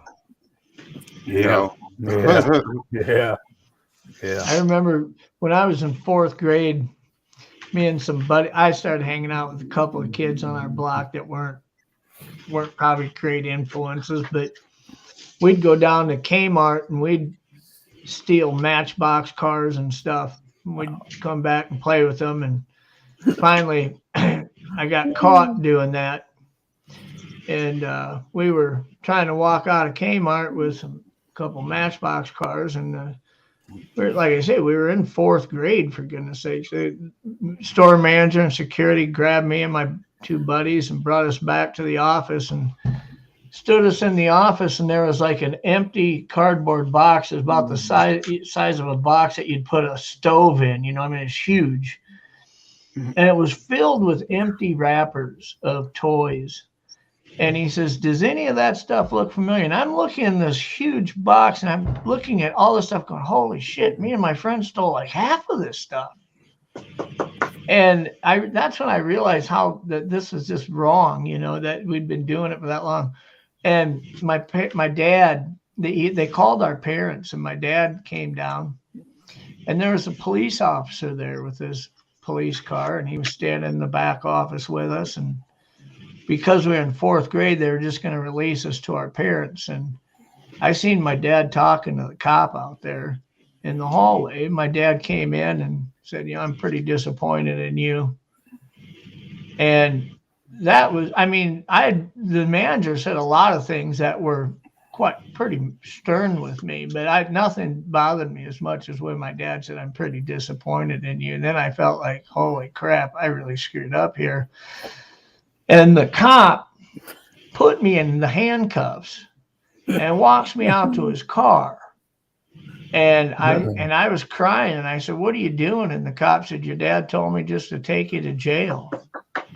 And I was like, holy shit, my dad told you to take me to jail? And he drove me around town for about 10 minutes in this cop car with handcuffs on. And I was begging him, "Don't take me to jail. Please don't take me to jail." And he pulled up in my driveway and my dad was standing there looking at me in that car, and I looked at that cop and I said, "Okay, just take me to jail." I wanted to go to jail. I didn't want him to let me out. I said, "Just take me to jail."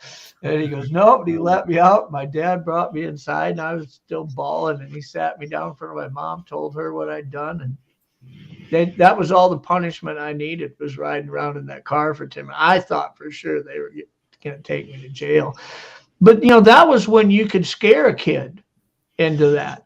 You look at a kid now I don't care if you're 4th grade or 7th grade or whatever. Back when I was that age, if a parent told me, "Don't you do that," I mean, he scared the shit out of you. You try that with a kid now, they just stand there and laugh at you. They don't have any idea of what authority is, or somebody who's an adult. A lot of them there's no respect there for that anymore. The only because time they're teaching them in school that they don't have to listen to the parents. Yeah. The I only don't time, think you could scare a kid driving them around in a cop car like that cop did with me anymore. That kid would just laugh and say, "Just take me home, and I'll go home and manipulate my parents and be back to doing this by next week," Yeah. If it took that long. the only time I ever spent in my life in jail, I was 16 years old. Got drunker than a skunk. Kroger's grocery store was on top of the hill, right on Main Street, in the middle of town. I'm talking about it's pretty good, probably 300, 400 feet down to where it leveled off another road. I got drunk. What made me do this? I have no friggin' clue. They had a bunch of pumpkins laying. Whole stack of pumpkins laying out there. I probably 300 or 400 pumpkins out there. I started rolling those pumpkins down that road, down that main street, just to watch them bust off the buildings and off the light poles and stuff like that. I was having the greatest time, dude. Drunker than Cootie Brown, I mean. And the cop came up. This was on a Friday. I spent Friday night, Saturday, and Sunday in jail. Went to the delinquent court on Monday, and the judge at the delinquent court saw me and fined me $250. But what taught me more of a lesson than anything, he made me stand out in front of the Kroger store for a week, and I had to hold a sign, "Don't touch the pumpkins." Embarrassed the frig out of me. I mean, Yeah. I learned a Never do that valuable again, lesson. I'm sure. I learned a valuable lesson, I'm telling you. We used to put pumpkins out on our deck and by the mailbox and stuff, and every year kids would get out and grab them and smash them or kick them and whatnot. And so I was working down by the lake one day, and I found this huge rock that was about perfectly round. It was big. It was about 15 inches round. I hauled that sumbitch up and painted orange and set it out by our mailbox. And I sat there by the front window with just watching for about 4 hours straight. Dude, I never had so much fun in my, about every 10, 15 minutes, a car would stop and some kid would get out and run up to it full blast and try to kick that sumbitch. About bust his foot, and he'd be screaming and hollering, get back in the car, and they'd leave. We used to pick cow pies up with a shovel, with a snow shovel. Cow pies, when they, at first they start drying out on top. Well, the inside of it's still nice and moist, And we'd take a little bit of gasoline, pour on top of that, because we didn't want to set the house on fire or anything. We'd set it on people's front porches and set that gasoline on fire. Of course, they come out. They ring the doorbell. They come out, had to stomp that stuff. Pranks like that in the old days were just pranks. Now they'd probably arrest you for arson or domestic terrorism. Or we never put enough gas on to catch anything on fire. We just enough to light it up, Yeah. That was funny as heck. and take toilet paper and throw it all on everybody's trees and stuff. Oh my God! And when So you what get was it for you? Was it mischief night? Was it cabbage night? Was it goosey night? I mean, there were I've heard so many different things. You know, the night before Halloween. What was it for you, Jeff? They always just called it Hell Night here. Hell I mean, night? that's what we called it, Hell Night. That's what we called we it. had a road, little town I lived in, right on the edge of town. There was a road called Spook Road, and this thing had 100-year history of stories that this is a haunted road, and it's a little creek that kind of meandered all over. So there was several bridges on this gravel road that went over this creek, and it was all kind of forested. And the claim is if you drove down the road on Hell Night and counted all the bridges going down, that when you drove back, there'd be one bridge less.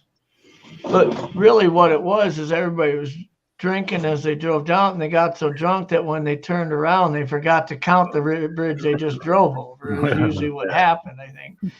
But every year people would go out there to that road and dress up in haunted costumes and just wait in the woods in the dark for people to drive by and scare them. And it was almost like a 7-mile long haunted house that people would eventually just start driving down, and people would fuck with you.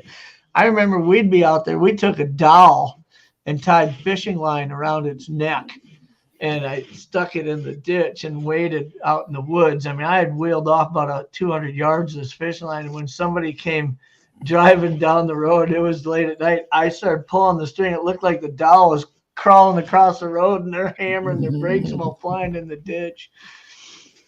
I mean, we just did. You don't think about stupid shit like that, yeah. Little town, it doesn't take much to hit the entertainment factor.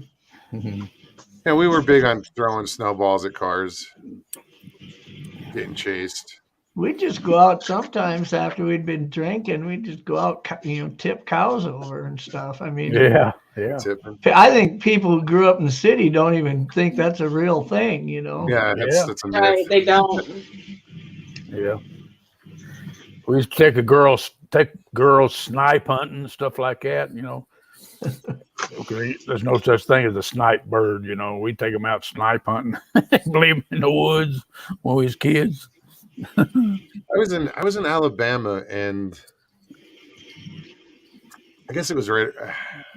I don't know if it was right around Halloween, and my friend's girlfriend. We went through this town, and she was like, "Yeah, this town you do not want to get caught toilet paper in someone's house or egging some." This town was like strict as hell about that shit. When my dad was a cop, they used to go to the local park and have shaving cream fights. All the cops would have shaving cream fights with the kids. Mm-hmm. Just to keep them out of trouble. We had one of them creeks I was talking about. We had this real deep hole in it. That we called it the Courtney hole. Man, Courtney on the farmer was supposed to have drowned in it, so we called it the Courtney hole. We used to swim in it as boys. And of course, we swam naked all the goddamn time, Well, the girls would go over there. Well, the girls would go over there too, because there's young boys. We had to go. We'd stay on top of a hill so we could watch the girls swim naked, Well, one day all us guys was swimming in that thing, and they brought. Her name was Donna Foster. I'll never remember it because she was fast as man. She was on the track team. We had all our clothes laying out on this big rock.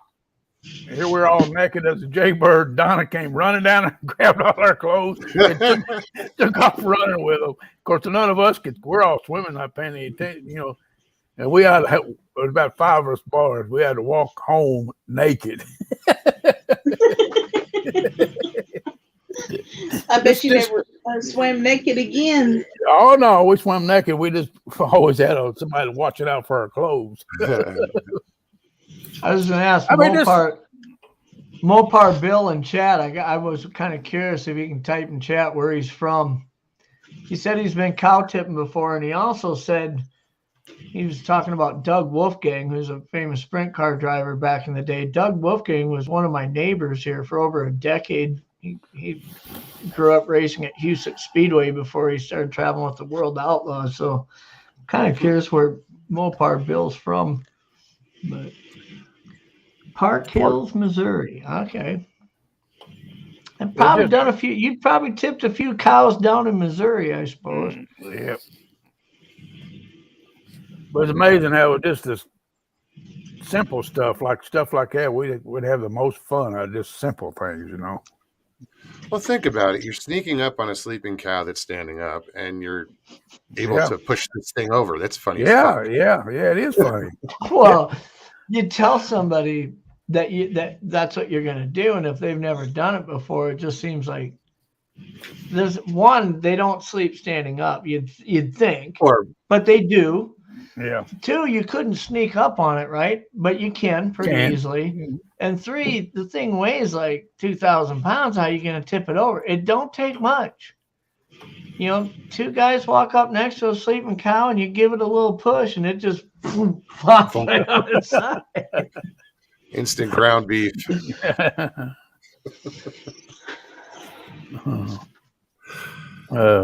Teddy says it's not funny to the cow. No, it's not.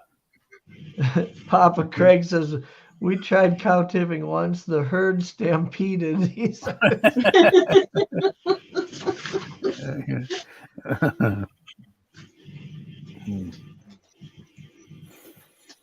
That's like when I was a kid, I used to try to I don't know if it was, you call it deer smacking, where you sneak up on deer and smack them in the ass. I got within 4 feet at night one time, and it took like ready to jump and smack it, and it took off. But I got within like 4 feet of a deer. Wow, it's pretty cool. I did a lot of ground blind, not this last year, but the year before, ground blind hunting, archery hunting for deer. And I'd go hunting like every night for like 2 weeks in a row. And there was this little black cat at the farmyard up the road that would always come visit. I mean, every night right before dark, I'd hear it meowing as it came, and it'd hop into my ground blind. I'd pet it a little bit, and it'd take off, and it'd walk out around my deer decoys. And I would get deer in, that last 15 minutes of daylight, they'd just start piling into this cut bean field. And they'd come up to my decoys, and I would watch that black cat just stalk really slowly, like it was a game for this cat. See, it'd get right up to those deer, and it'd take 2 or 3 steps and smack it right on the side or on the ass, and the cat would run away. But it was like just an exercise for that cat to see if it could stalk up that close. It was funny as hell to watch. Counting coup. But, hey guys. Hey, how are you? Good to see you. Good to see you, Jeff. How you doing? How you doing now? Nice meeting you. Yeah, struck a nerve with what you were saying earlier on about bovine. This kind of directed towards you, Jeff. I've read some great books recently on how the medieval people, say in the 14th, 15th century, looked on bovine, and they used to collapse on their side. Chances are they had the plague or some other kind of mysterious witchcraft, as they used to call it. But it's fascinating when you read into history. This is directed towards Jeff. How our relationship with animals has changed. We used to imagine that animals were the harbingers of our demise. They were the demonic force. In the medieval age, who used to bring plague and pestilence. It's interesting that bovines are always, throughout history, ever since we, I suppose, domesticated them, have always been the kind of center of that kind of centuries-long fixation on how animals can collapse or how they behave or how they relate to humans. This is related to Jeff. I just want your opinion on the historical aspect of this conversation. Yeah, I don't have a whole lot of historical reference. I know we hauled a 70-pound pig to school one morning and covered it in Wesson oil and let it go in the hallways too. So I mean, it wasn't just cows we messed with, but that pig was in the school for about 4 hours before they could manage to get it out. But No farmhouses. I maybe it's just growing up in the small town, you know. I mean, all of my friends were, I shouldn't say all, but you know, half of my friends in my friends group were farm kids. They grew up around animals. They grew up caring for these animals. These animals they made a livelihood off of. You know, whether it was a dairy farm or a beef cattle farm, I mean, they took care of those animals as well as they could because in their mind, every one of them was worth, you know, $1,000 or so, you know, it had a price on it. And so, I mean, we really didn't do anything that would, in my mind, put livestock at risk. As a matter of fact, growing up where I was, like if you saw a cow standing in a ditch, I don't care if you were late for a doctor's appointment or what, you drove around to the nearest farmhouses just to try to help them figure out, is that your cow out there? Because if that cow walked onto a road, it's going to kill somebody. It's not like hitting a deer. You hit a cow, you're probably going to die. So, I mean, I guess I should explain where I'm coming from.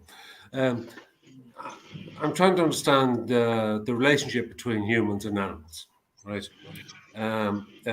Which is a broad spectrum, you know. And it's like if you're a farmer, you have cows, you care for them, and then you have to know at some stage you can't be emotionally engaged to them because you have to, you know, release them. They're hard to give them a name when you're going to eat them someday. Yeah. But it's an interesting conversation. And just to backtrack a little bit, the reason I mentioned all the medieval stuff is because the medieval people put a lot of emphasis on animals to take their messages through to humankind, because they believed that even the bovine creatures and pigs and squirrels and rats, you know, were messengers, you know, of some sort. But that, of course, has changed, you know. But it hasn't been that long. It hasn't been that long. It's, say, 500 years. But it hasn't been that long that we've kind of, apart from domesticated pets like dogs and cats, our relationship with animals is pretty much still the same. We think that they're domesticated animals who, you know, feed us. So I'd just like to ask the panel, what are their feelings about that? You know, well, I think, you know, today animals are less used, at least in this country, and you know, in third world countries, they still are used as beasts of burden. You know, that's their purpose. You know, I have dogs. I have, like you said, besides dogs, but you know, horses are a big thing. You know, many people I know have horses. You know, and they're pets. They're not beasts of burden. You know, they take care of them and they ride them and they name them and they, you know, I don't know much. Again, like Jeff said, I don't know much about the ancient history of relationship. Well, I think that the animals have you know, some of the. Let's take this is something that you guys should be familiar with: cadaver dogs, right? Who work for various institutions throughout the states, the national parks, etc. They can sniff out a dead body from miles away. Yeah, I'm familiar with. Yeah, exactly. Now, these dogs are not treated harshly. They're treated, you know, they're not treated as friends. but there is a certain amount of emotional connection that has to exist between the human and the animal to sniff out a cadaver, from say 3 miles away or something like that. A certain amount of trust that has to be gained.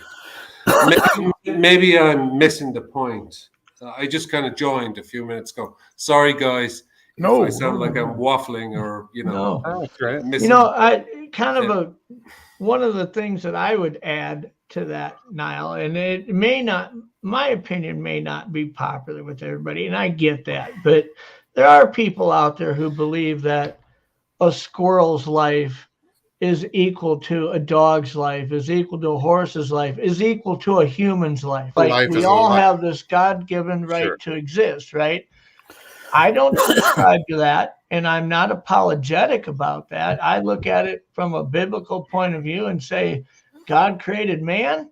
He created all these creatures, but he created all those creatures there to be of service to us. We're the ones he gave a soul to, so that at some point we might, be able to make it to heaven or end up in hell. And I respect Now, that. I know we don't talk religion here, but I'm just telling That's you, all right.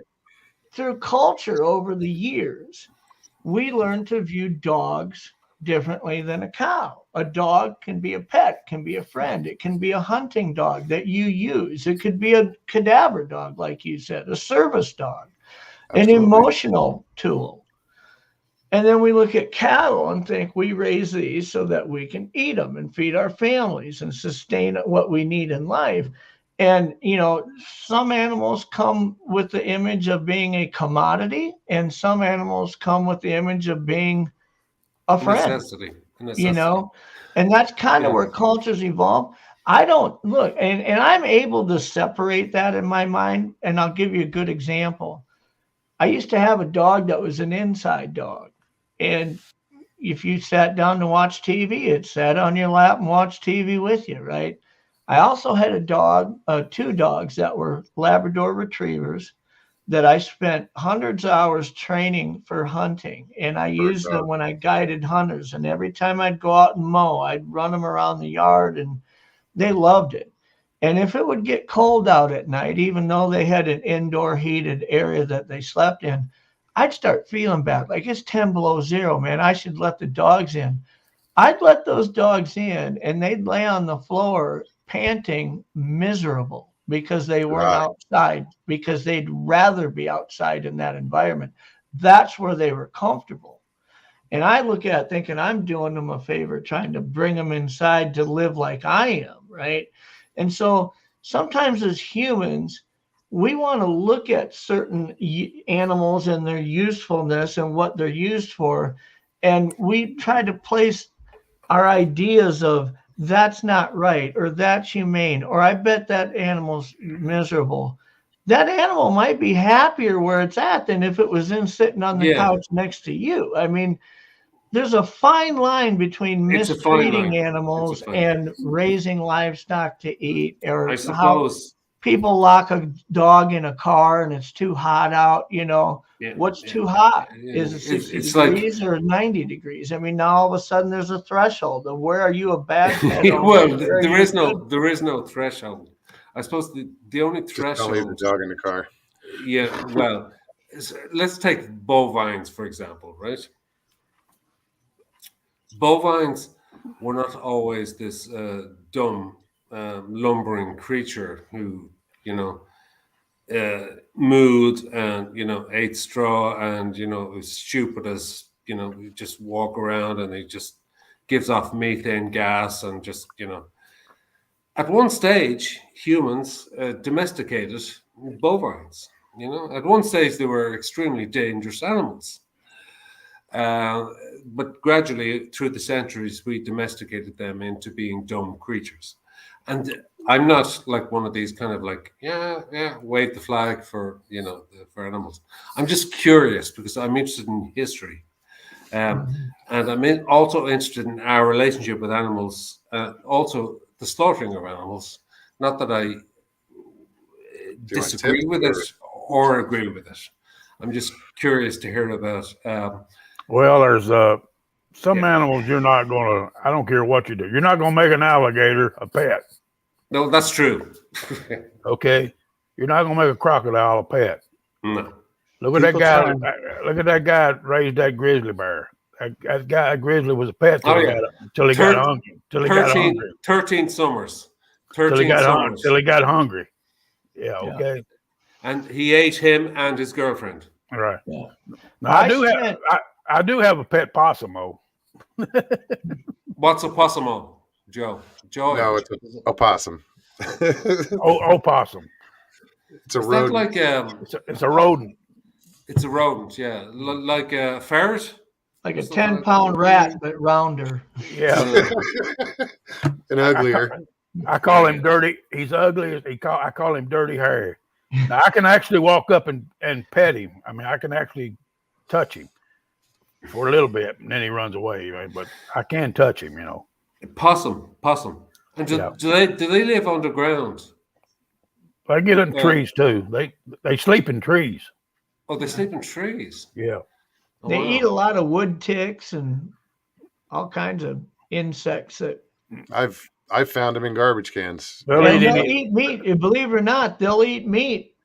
They'll go up I've shot inside a of squirrel. I shot a squirrel once, and put a game camera on it overnight because I thought I had some coyotes coming into my yard, and I wanted to see if I could catch them on a game camera. And that night, I have a game camera footage of an opossum eating a squirrel. I've seen them up in dead cows, up inside of eating the insides of a dead cow. Yeah, They'll eat it's anything. crazy because you wouldn't think they're a meat eater, but Yeah. you know, it's funny that's though. very Now, strange. It's very strange, isn't it? Yeah. it's what's really interesting though is as man has evolved with technology, how the usefulness of certain animals has changed. I mean, if you wanted to go from, Chicago to Omaha 150 years ago, you better own a horse. That's the only way you're going to get there. Absolutely.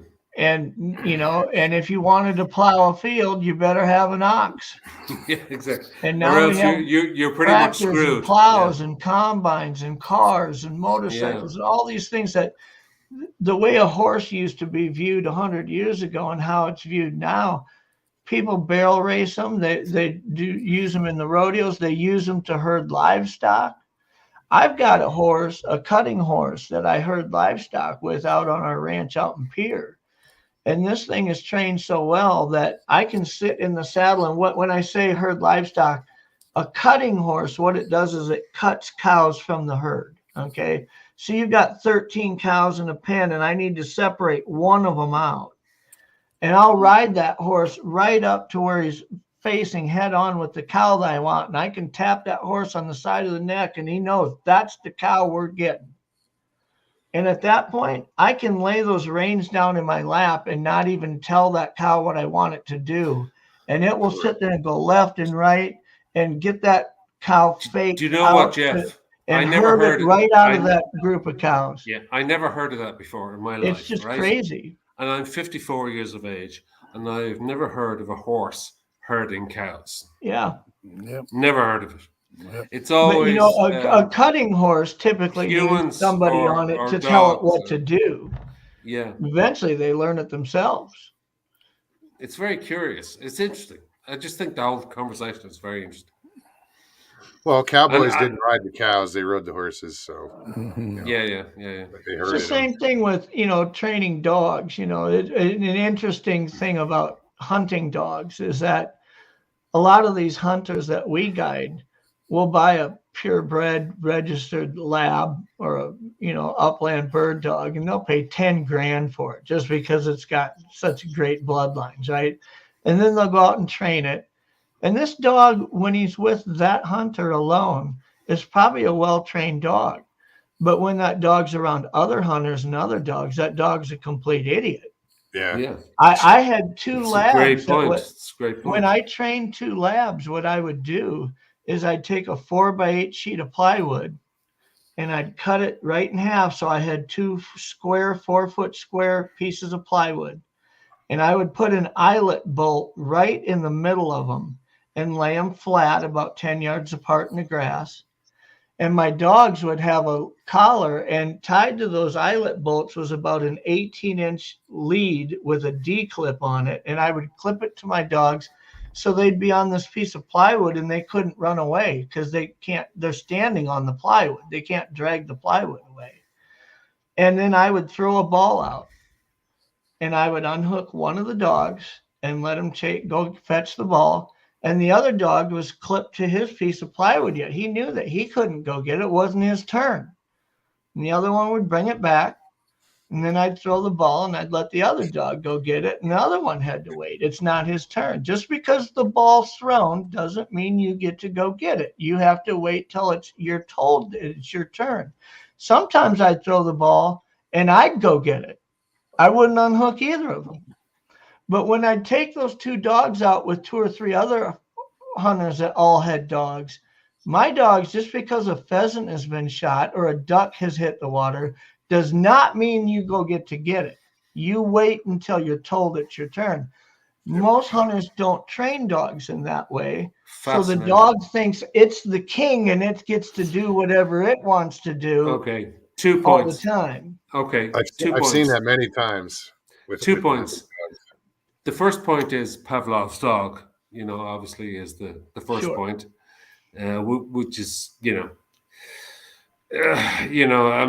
morally, where do you, it's both sides of the fence. Okay. So I will negate my love for animals, which is not all encompassing. I don't own an animal, but I don't want to see an animal suffer either unnecessarily. So Pavlov's dog taught us a lot. It taught you a lot, Jeff. And the other point is that animals are a lot more smarter than we think they are. They often think that humans often think that animals are like rodents. They just kind of get what they can take and then just leave. The idea of an emotional connection to animals has been proved to me time and time again. Because just to explain, very short, right? My family was involved in saving donkeys, which I grew up in the inner city of Dublin in Ireland, where donkeys were taken in from the countryside and ridden, sold and ridden through the streets by heroin addicts. They were left to die on the doorsteps of people. Donkeys, for some reason, they took them from the countryside thinking they could sell them, and then they realized they couldn't sell them, so they just abandoned them in the gardens of people who lived in the neighborhood or whatever. These donkeys, when trust was sent up to recover these donkeys, it seemed that they had an amazingly cathartic effect on the humans that were recovering them, because they weren't stupid. It's like a bit like you said, Jeff, not to the extreme that you did, but there was like they would reply to kindness, with kindness. Mm-hmm. And they would nudge you, or they would, as they were feeling better, they would realize that they were feeling better, and they would acknowledge that with a nudge of their head or whatever it is they could do. And I remember one famous example. A cousin of mine took me down to one of these donkey hospitals, and she says they love ginger biscuits. But and this really brought tears to my eyes, because these donkeys are beautiful creatures when they're healthy, but unfortunately throughout history they've been always looked on as unhealthy, pestilence-riven, mules, to drag the detritus of humankind through the countryside. But when you see these donkeys and when you see them healthy, they're kind of fluffy and they're like big floppy-haired rabbits. Mm-hmm. So she said once a week, and she was only 8, and she said they get ginger biscuits, but they only get one, right? And so she would come up with the ginger, and they would hear the crackle of the bag, and she'd come up with these ginger biscuits, and all the donkeys would come up, and they'd just stick their heads out, and one, and that's like, it's like a beautiful thing, man's connection to. I guess that's what I'm getting at. Man's connection to the animal kingdom is multifaceted. You can't kind of say that they're just dumb animals who Sure. They you know, there is I suppose, I don't know. How would you describe it, Jeff? I suppose it's like, it depends where you come from. First of all, I don't have to shoot my prey. I'm sure Mogs and Fritz may have to, and you do definitely, but I don't have to. So I No, think I it's get that. Let me ask you something. I sure. would say that the donkeys needing to be rescued in a lot of those situations to begin with wasn't because of anything the donkey did. It was because of what the heroin addict did, right? And the Yes. heroin addict treated it wrong to begin with. And because of that, that donkey had a lot of effects on the way people viewed the animal. Yes. Not necessarily the heroin addict, because they forget that the heroin addict is the one that put the donkey in that position. Now, let me ask you this. If the donkey never met the heroin addict and there was a herd of donkeys living out in the wild, and I know I don't, you're from Ireland, right, Niall? Are you from Yes. Ireland or I'm yeah? from And Ireland. I'm not, and I'll be honest, I'm not really familiar with the territory. I would imagine you guys have countrysides and towns and cities just like everywhere else. But if you get a herd of donkeys out there and the herd gets big enough, and donkeys probably aren't the perfect example of this, but like any uncontrolled population, they might all be happy, but then the size of the population gets to a point where it's a detriment to the whole species itself. And I know that's hard to imagine, because you think if people are doing this right, if farmers have donkeys, if they have 3 donkeys and they want another 2 donkeys because of they need them for on their farm for whatever reason, they'll breed 2 more donkeys out of the situation. But when it comes to like where I'm from, like let's use deer for an example. We have preserve areas where deer are protected for that 200 acres. Nobody hunts them, right? They don't. You might get a hunting tag, but you're not allowed to hunt in that area. And what happens is, and I've learned this over the decades of being a hunting guide, because of what I've learned biologically from different conservation officers, different professors, is that we employ the idea of controlling by harvest. That we look at the size and the health of a herd in any given county, and we say, because of the size of that herd, if it was to grow 15% more, and understand that a herd, whether it's 100 animals or 10,000 animals, can increase in population like 40%. You're talking just about in culling. 1 year. Okay. You're talking about culling. Yeah. So they're looking at saying, well, how many hunting licenses should we issue? Because they could just go round them up and put them down in a humane way, or they could allow, let's say 20% of the population to be harvested, or 30% of the population to be harvested that year, knowing that the reproduction rate that will happen through the remaining animals should keep it at a consistent number. Because if the herd gets too big, it gets to where for health issues, that herd gets sick and it gets disease and it gets out of control. Yeah. So they control it by harvest rather than any other means. Absolutely. So to speak. And the thing is, that's, you can't say that with beef, cattle, and whatnot. That's all manipulated by man. But when I talk about elk, moose, deer, wild animals. Yeah, just to put it in context. The whole conservation is managed by control by harvest. Yeah. And that's one of the reasons why I hunt deer, because I love them. I love deer. I love watching deer. Just to put it in context, Ireland is very small. Island off the the west coast of Britain, so we will be the size of Belgium, or I don't know, we might be the size of Idaho or something like that. Very small. So if I look out my window tomorrow morning and I see 7 or 11 deer walk through the backyard, and they do almost every day, I look at that and just think, wow, man, that's really majestic. That is so cool to see 7 deer walking through my yard. I don't want to see 70 of them. walk through my yard. Yeah, That's not going to be cool anymore. yeah, That's going to yeah. be a problem. So Absolutely. I understand that. And I'm not here as like, save the animal kind of guy. I just think it was a very interesting conversation. I'm not sure where I jumped in, but I think you were just talking about possums or something like that. sure. Well, I think That's why we're having such a wild pig problem down here in the southeast. Yeah. You know, When you say pig, do you mean boar? Like boar, yeah. We have a Wild. real. And the problem with that, they're Jay, is- dangerous, aren't they, Fritz? They're really dangerous. Those guys, they can kill you. They can be, yes. You don't want to. The biggest problem Yeah. is they tear apart agricultural fields. So you're Right. trying to go grow grain and they're just destroying literally 20, 30 acres a night. 100 head of Because these wild are big, pigs will get out these there are- and destroy it. These wild pigs are big. Yeah, I mean these guys are big. And Oh, some of them- they have the Some of them tusks. can get really big. The Yeah. Eurasian boar, even feral pigs. Pigs that get out, they go feral within a week or Yeah. 2 weeks. Where And the they're problem Wow. with controlling by harvest with wild pigs is that they just can't get enough people to want to go and harvest them. I mean, I can go to Texas and buy a pig license and literally shoot 20 pigs in a week legally.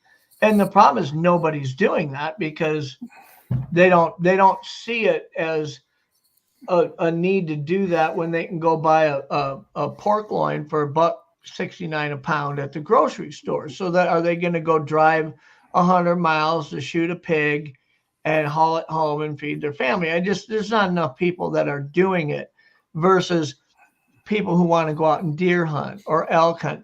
For some reason, it's gotten out of hand because right now, if a hunter goes out and shoots 20 pigs or even sets these big, huge traps, these drop down traps, they look like yes, I've seen 30-foot round, 6-7 foot Jesus. tall, and they elevate them 10 foot in the air and they put grain down. And when all the pigs get in, they drop the whole octagon on them. They've even and trap them. redesigned that. Honestly, what they do is they shoot them and bury them.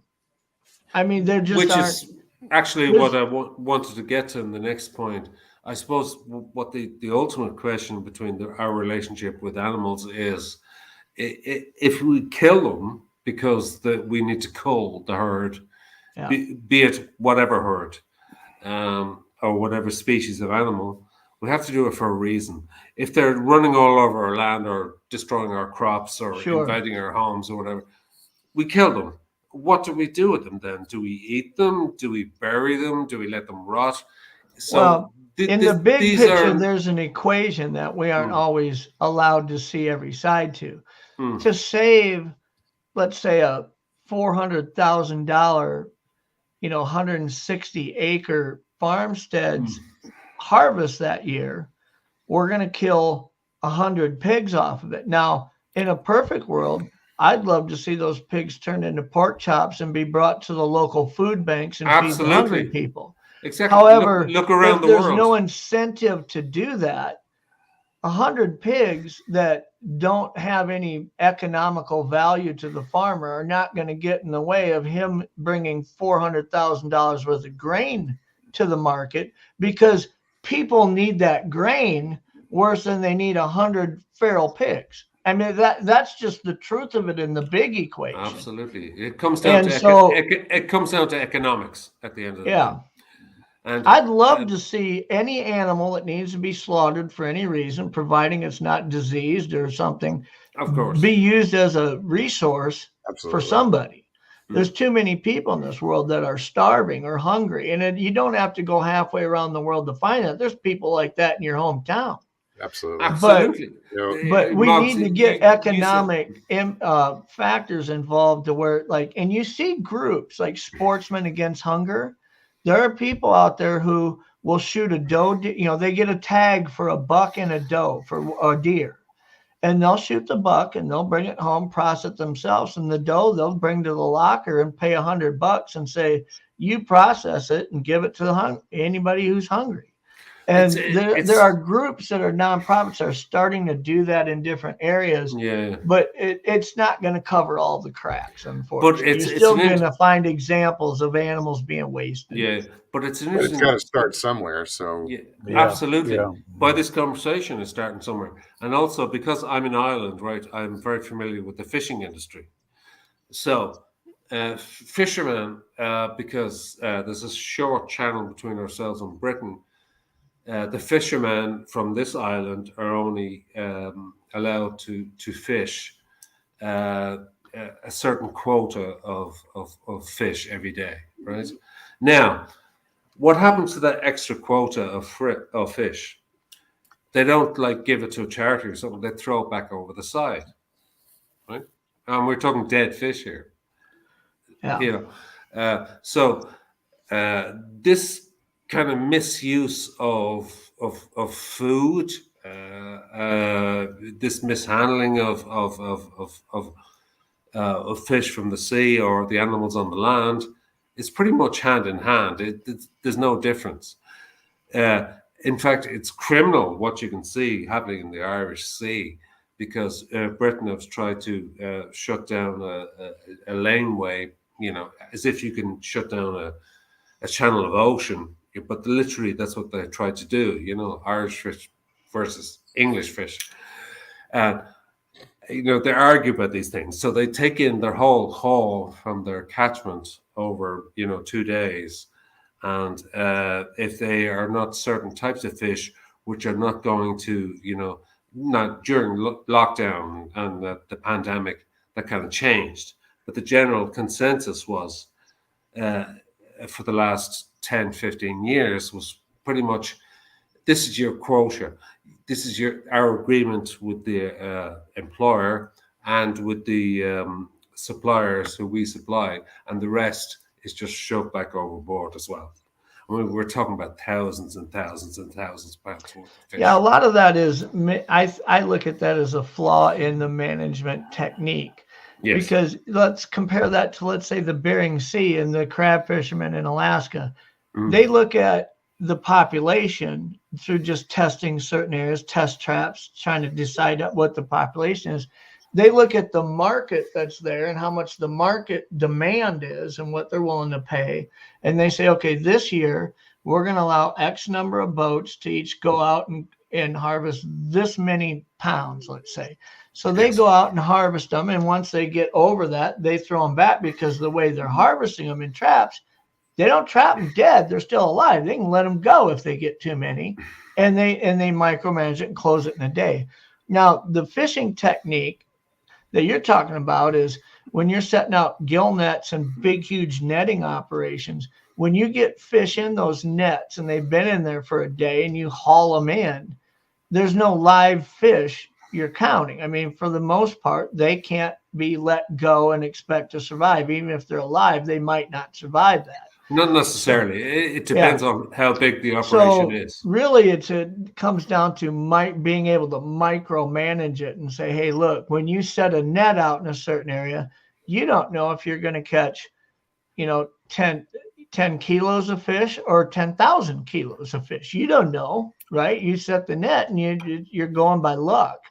And that technique, unfortunately, when you go hit the overage side of a harvest threshold you set, there's no bringing something back to life after it's dead. So the idea of just throwing it away, to me, makes no sense at all. That doesn't make any sense. I mean, the obvious conclusion is that you freeze it,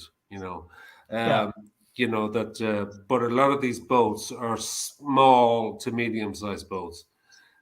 So when they take in, as you say, it's all net-based. It's you just scoop in what you can, but there's always some guy on the phone saying, "Oh yeah, what did you get?" Okay, no, that's too much. We will, interfere with the politics of the. See, it's just a bad technique. It'd be like if I ran a slaughtering house for beef cattle and I said, we're going to slaughter 1,000 cows today. And at the end of the day, we slaughtered 1,050. I don't say, well, take those 50 carcasses and throw them in the dumpster. That was 50 more than we should have slaughtered. they're going to feed somebody. We made a mistake, but they're still going to feed somebody. And it's worldwide. I mean, fish is a good example because we can throw them back into the sea and they disappear. On land, but they're also going to be eaten by other creatures. Perfect. It's not like they're just they're not garbage. Yeah, they're going back into the biosystem. Exactly. But it's still like it's a shame. Think about it. I mean, if that was frozen and packaged and properly processed, As a bow hunter, I mean, I'm not too proud to say that I've had moments where I've put an arrow through a deer and I didn't find it. And I'm talking about spending a whole day tracking it. I cannot find it. Whether it's in the woods or whether it went and got in some tall grass and laid down and I lost a blood trail, whatever. It's emotionally defeating for me. And I feel bad as a conservationist. I feel bad when that happens. But then I have to remind myself that there are coyotes, there are foxes, there are other animals that are going to benefit from this bad situation. And they need to benefit. Their survival depends on that too. Their survival actually depends on me making a mistake now and then. I suppose you would. I don't know that it doesn't depend on it. It doesn't depend on it, but it certainly will benefit from it. They can benefit from me making a mistake. There is a hierarchy. There's the scavenger, the scavenger, and who will feed off the remains of the dead or whatever. Yeah. This is the animal kingdom that we live in. I suppose my point earlier on was that nothing much has changed except the economics of it. Fascinating stuff. Don't you think this is a fascinating conversation? I think the most fascinating part of it is how it differs in different parts of the world. Yeah. You look in certain areas of Africa, and I'll tell you what, those people who are hungry, they'd eat stuff that you wouldn't even look at because they're that hungry. And we live in this culture where we have the luxury of deciding what we want to eat today. I mean, it really is crazy when you start looking at how these systems exist and these controlling populations exist.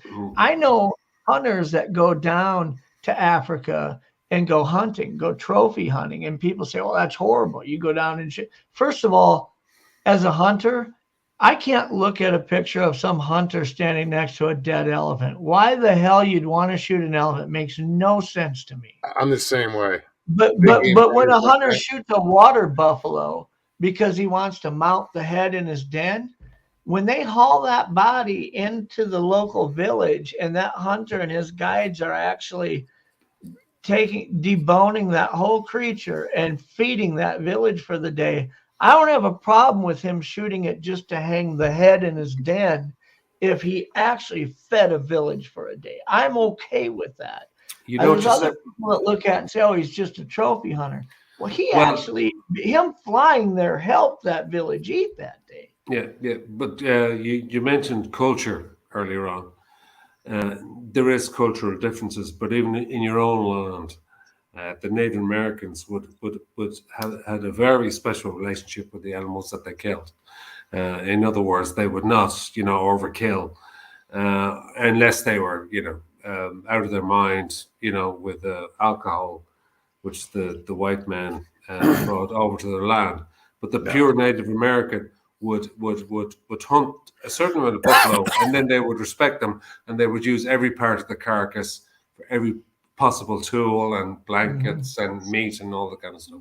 So that's kind of pure animal hunting, and there was always a respectful kind of spiritual aspect given to the to the hunted beast who was taken down. Now in hunters, I'm not saying that doesn't exist. I believe it does exist. As a deer hunter, as a stag hunter, as an elk hunter. As any kind of hunter, even if you hunt grizzly bears, you better hunt grizzly bears, because if you don't, they're going to kill you. You mentioned earlier on about Timothy Treadwell, the guy who was eaten with his girlfriend in Alaska. Was it Alaska? After 13 summers, they just this bear just came in and just ate them both. You know, No, yeah. he, If you ever he- hear the audio recording of that, I mean, Oh, it's it's one of the terrible. most harrowing things you'll ever hear in yeah, your life. I've heard it many times, and I've listened to it because I heard her saying to him, shouting at him, and he was getting his head eaten off, you know, and he was Mhm. saying, "Go, run," and she was saying, and she was hitting the bear over the head with a With frying a pan or frying pan, something. yeah. But there was nowhere to run. She There was couldn't no have door. outran And that the thing is, situation. you know, that's where, you know, it all gets confused because he genuinely thought these goddamn bears loved him, you know, Yeah, well, and there's a modern In the day end, they did. example of that. There's a but modern day Yeah. example of that right here. See this buffalo? You want to see something? Get on YouTube and search Sturgis Motorcycle Rally Buffalo Attack. During the Sturgis Rally every year, 100,000 plus Harley riders come here and descend on the Black Hills of South Dakota. And they travel all over every day. They stay at huge campgrounds, huge concerts. It's just gigantic. It's like the Super Bowl, but it lasts about 10 I'd days. love to be there. I'd love to be And there. there was a herd of buffalo that was people, as riders go down the highway, they'll pull over. There'll be 200 motorcycles pulled over on the side of the highway watching a herd of buffalo that happened to be grazing right by the highway. And while they were there looking at them, there was one woman who thought that these buffalo would love her enough that they'd let her pet them. And she walked out there to pet one. Bet And she it had hang time. not only trampled her with its horns, it ripped her pants off. And she laid there unconscious in her panties. Well, off of his horns was by her belt, her pair of jeans hung off his head. And there are videos of the buffalo standing there with her jeans hanging on his head while she's laying there unconscious Well, in you her know, underwear. I blame, Because you she know, thought the buffalo should let him pet her. you know, That with should let her pet them. tourists. I mean, you know, you can't blame people Humans. for that. It doesn't even have to be a tourist. They're humans. No, They're no. stupid humans. Yeah, It's yeah. people There's looking at something in this I mean, fairy buffalo. tale type sense that A buffalo is a very, very large, strong animal. yeah. There's no way. Same way, I wouldn't go near a camel, you know, Yeah. because camels can be unpredictable. Probably one of the most dangerous. And I've been bear hunting. I've Yeah. been around grizzly bears. I've been around black bears. I've been around elk. Probably the most dangerous animal out there is a cow moose. In my mind, I think that's more dangerous than a grizzly bear. To be honest with you, Stomp the shit out of you. a cow moose stays with its young for 3 years. So you'll see a cow moose that weighs 1,800 pounds, and you'll see a young moose with little horns. You know, they actually look pretty big, but they're not huge. But that's still her baby in her mind. And if you get between her and that animal, you'll pay the price. I mean, they do not mess around. They're just absolutely terrifying. If you get there's no getting away from it. Now that I think of it, I want to tell you guys an interesting story. Okay, and it might take about 5 minutes, so bear with me. And it's about ravens. Okay, I live next to a river, and we have a lot of crows. We have a lot of blackbirds, robins, various species of birds. Through different seasons of the year, the ravens only appear in our country, okay, at certain times of the year, in a 2-month period between June and the end of July. The ravens will appear, and they'll always arrive in pairs, right? Now, because I'm a student of history, I always heard this mythology about ravens. And when you see a raven, and there was 2 of them used to land because the crows used to come down in the morning, the blackbirds would come during the day, and you would see them all fly off. But the ravens would only arrive during the summer about 9 o'clock at night when it was still light. And there was always 2 of them. And one would land on the stump and the other one would land behind. And they would look around and then they would fly off. And because I was on my own, I had time to observe this behavior, I started to think about the mythology of what ravens traditionally, they were the ones who take your soul away, or take you down to hell, or absolve you from, all your earthly desires and just take you away. But they also had the thing for shiny objects. If you, and I remember reading this in books, and I remember last summer, the God's honest truth, I said, I'm going to put this to the test.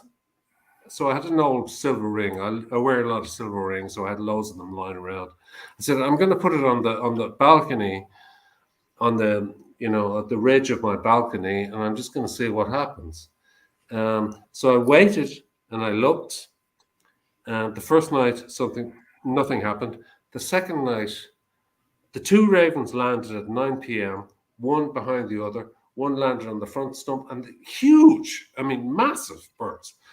These birds are bigger than seagulls. These if you see a really fully grown raven, like they're size of a huge. falcon.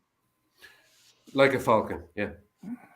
And I remember the head turning, and I remember the raven taking off. And the next thing, I just saw this. How can I describe it? Just like a shadow came down, and he took the ring off the railing. He just took the ring off the railing, right? Gone. And it was gone, right? And I was like, I can't believe it. It's true. The mythology is true. They do like shiny objects. But there's also mythology that they do replace the gifts that they took back. Now, this is the God's honest truth. You can say, oh, that guy from Ireland is talking shit. The next night, right, the two ravens landed, and they just looked around and they took off. And I live on a ground floor apartment, like kind of recessed from the rest of the apartments, right? Mm-hmm. So I went to the kitchen to get a cup of coffee, and I turned around and I heard this tink on the patio tiles. And I said, what the hell is that? And I found a beer can, a ring that was just thrown onto the tiles. Mm-hmm. And I know that was the raven, because there's no way on earth I live in a very secluded area, so there's nobody going to be passing by and just with a can of beer. So it was the return of the gift. Now, if I had pursued that, I firmly believe that there would be some kind of relationship that could have evolved between. Again, you have to be somebody who studies history and the history of humans and animals and how they relate to each other. But when it comes to the raven, I swear to God, I was scared shitless when that raven. Okay, forget about the ring pull of the beer can, right?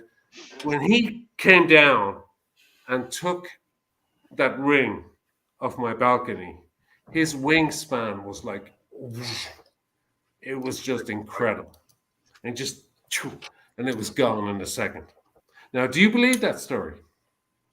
Well, I can tell you that different cultures throughout time have all looked at ravens significantly in different ways, but all of them have kind of that same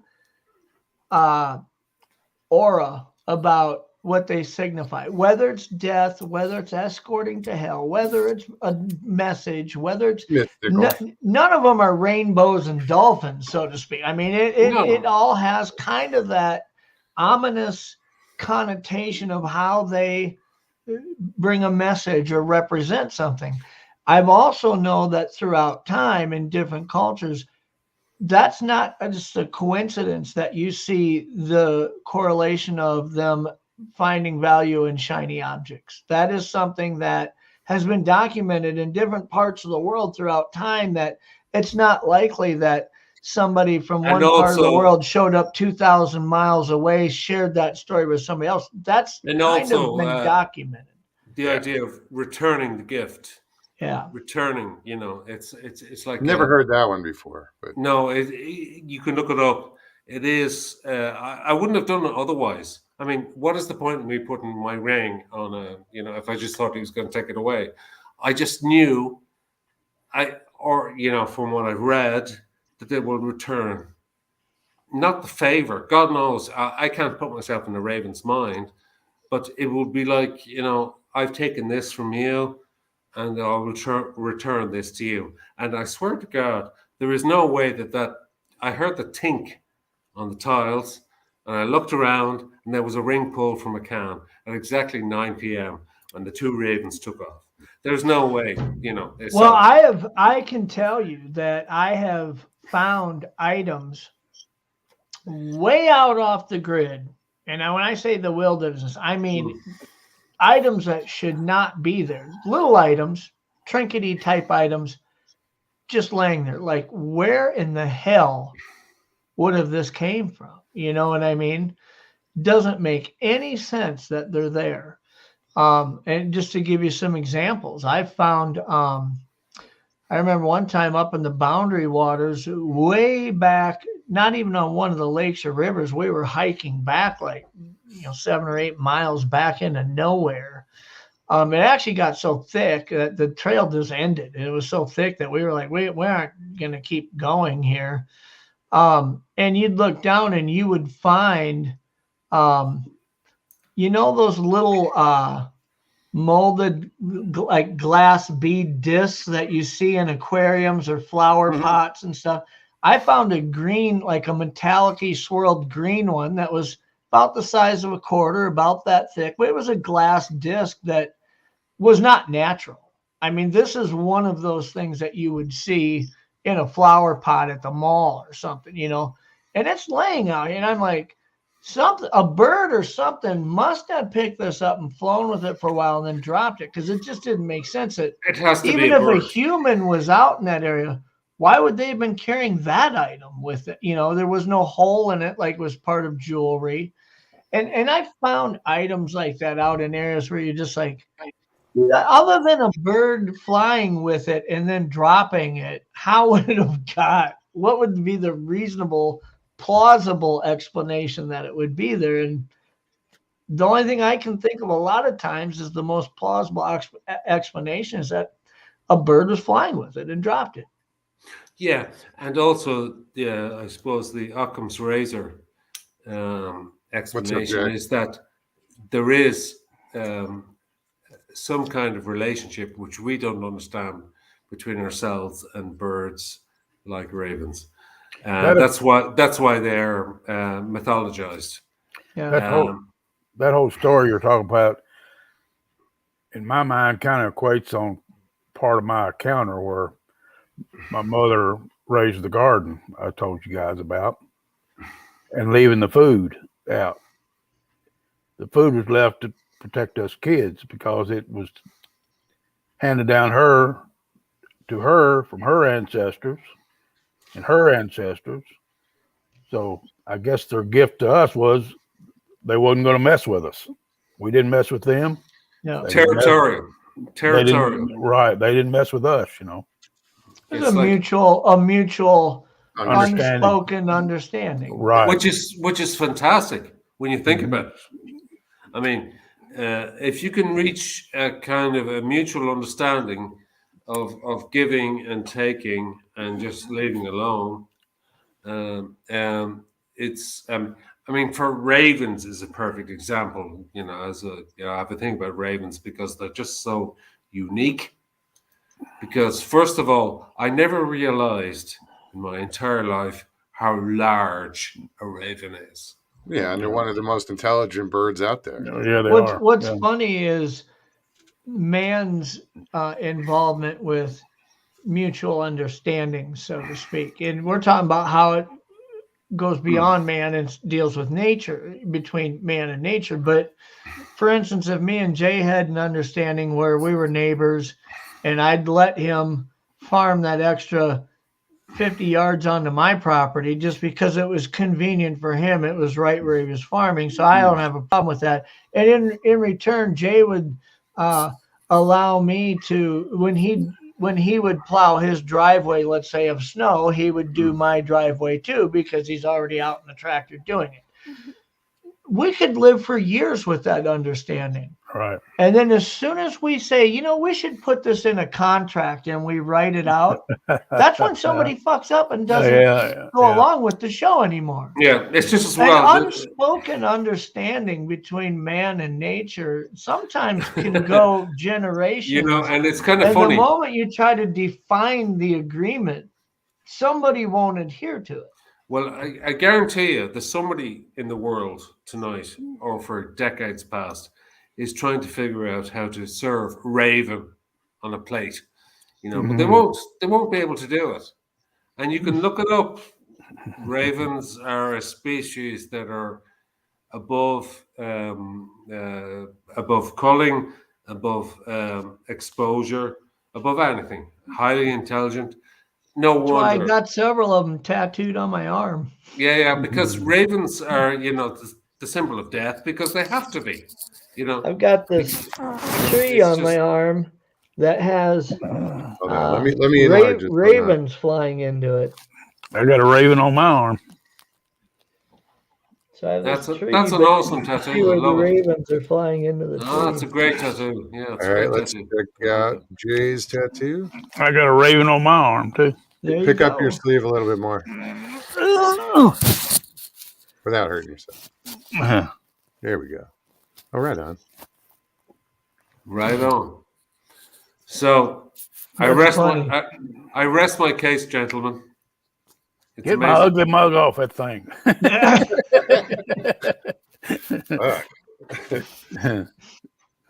Oh, Jay, you crack me up. But it's weird because I It's funny. I have eagle feathers tattooed. There you I mean, go. Robert it's a Hang. bird. Yeah, birds. You What's birds? What's the birds? I tell you what, birds are highly intelligent. They're very intelligent. It's funny because for the last 4 days I've been driving by, there's a white-tailed deer, a doe that got hit on the highway about 4 miles up from my house. And I keep driving by this thing every time I go into town and back. And I keep thinking, I wonder, it's just amazing that the coyotes haven't drugged this thing out into the field yet. I mean, it's in the ditch next to the highway, but boy, the coyotes around here, they're on something pretty quick. And so today I'm driving back, middle of the afternoon. I drive by this thing as I'm coming back into town. And I look over at this dead deer that I've driven by a dozen times now in the last 4 or 5 days. And there is a big bald eagle standing right on it, picking away at it. Yeah. Sure. Totally blew me away. I mean, it's 20 feet away from me when I drove by. Those things are huge, by the way. If you ever They'll see one, scavenge just like any other, you know. But now that he's found it, those coyotes will find it. Because coyotes and other animals, they see where the birds are flying and circling and landing and taking off them, and then they key in on it. Also, he's probably he's broken through the stomach sac, so all the smell so will the come scent out will be out there overnight. Yeah. Well, Fascinating stuff. We've been on what are we at? Geez, almost 3 hours. Long Okay. enough. Really? Wow. Good talk, by the way. You slept through half of it, Jay. I did. You noticed I took a nap a while ago. I wasn't going to say anything. Yeah, It's all good. I took me a little nap a while ago. Yeah.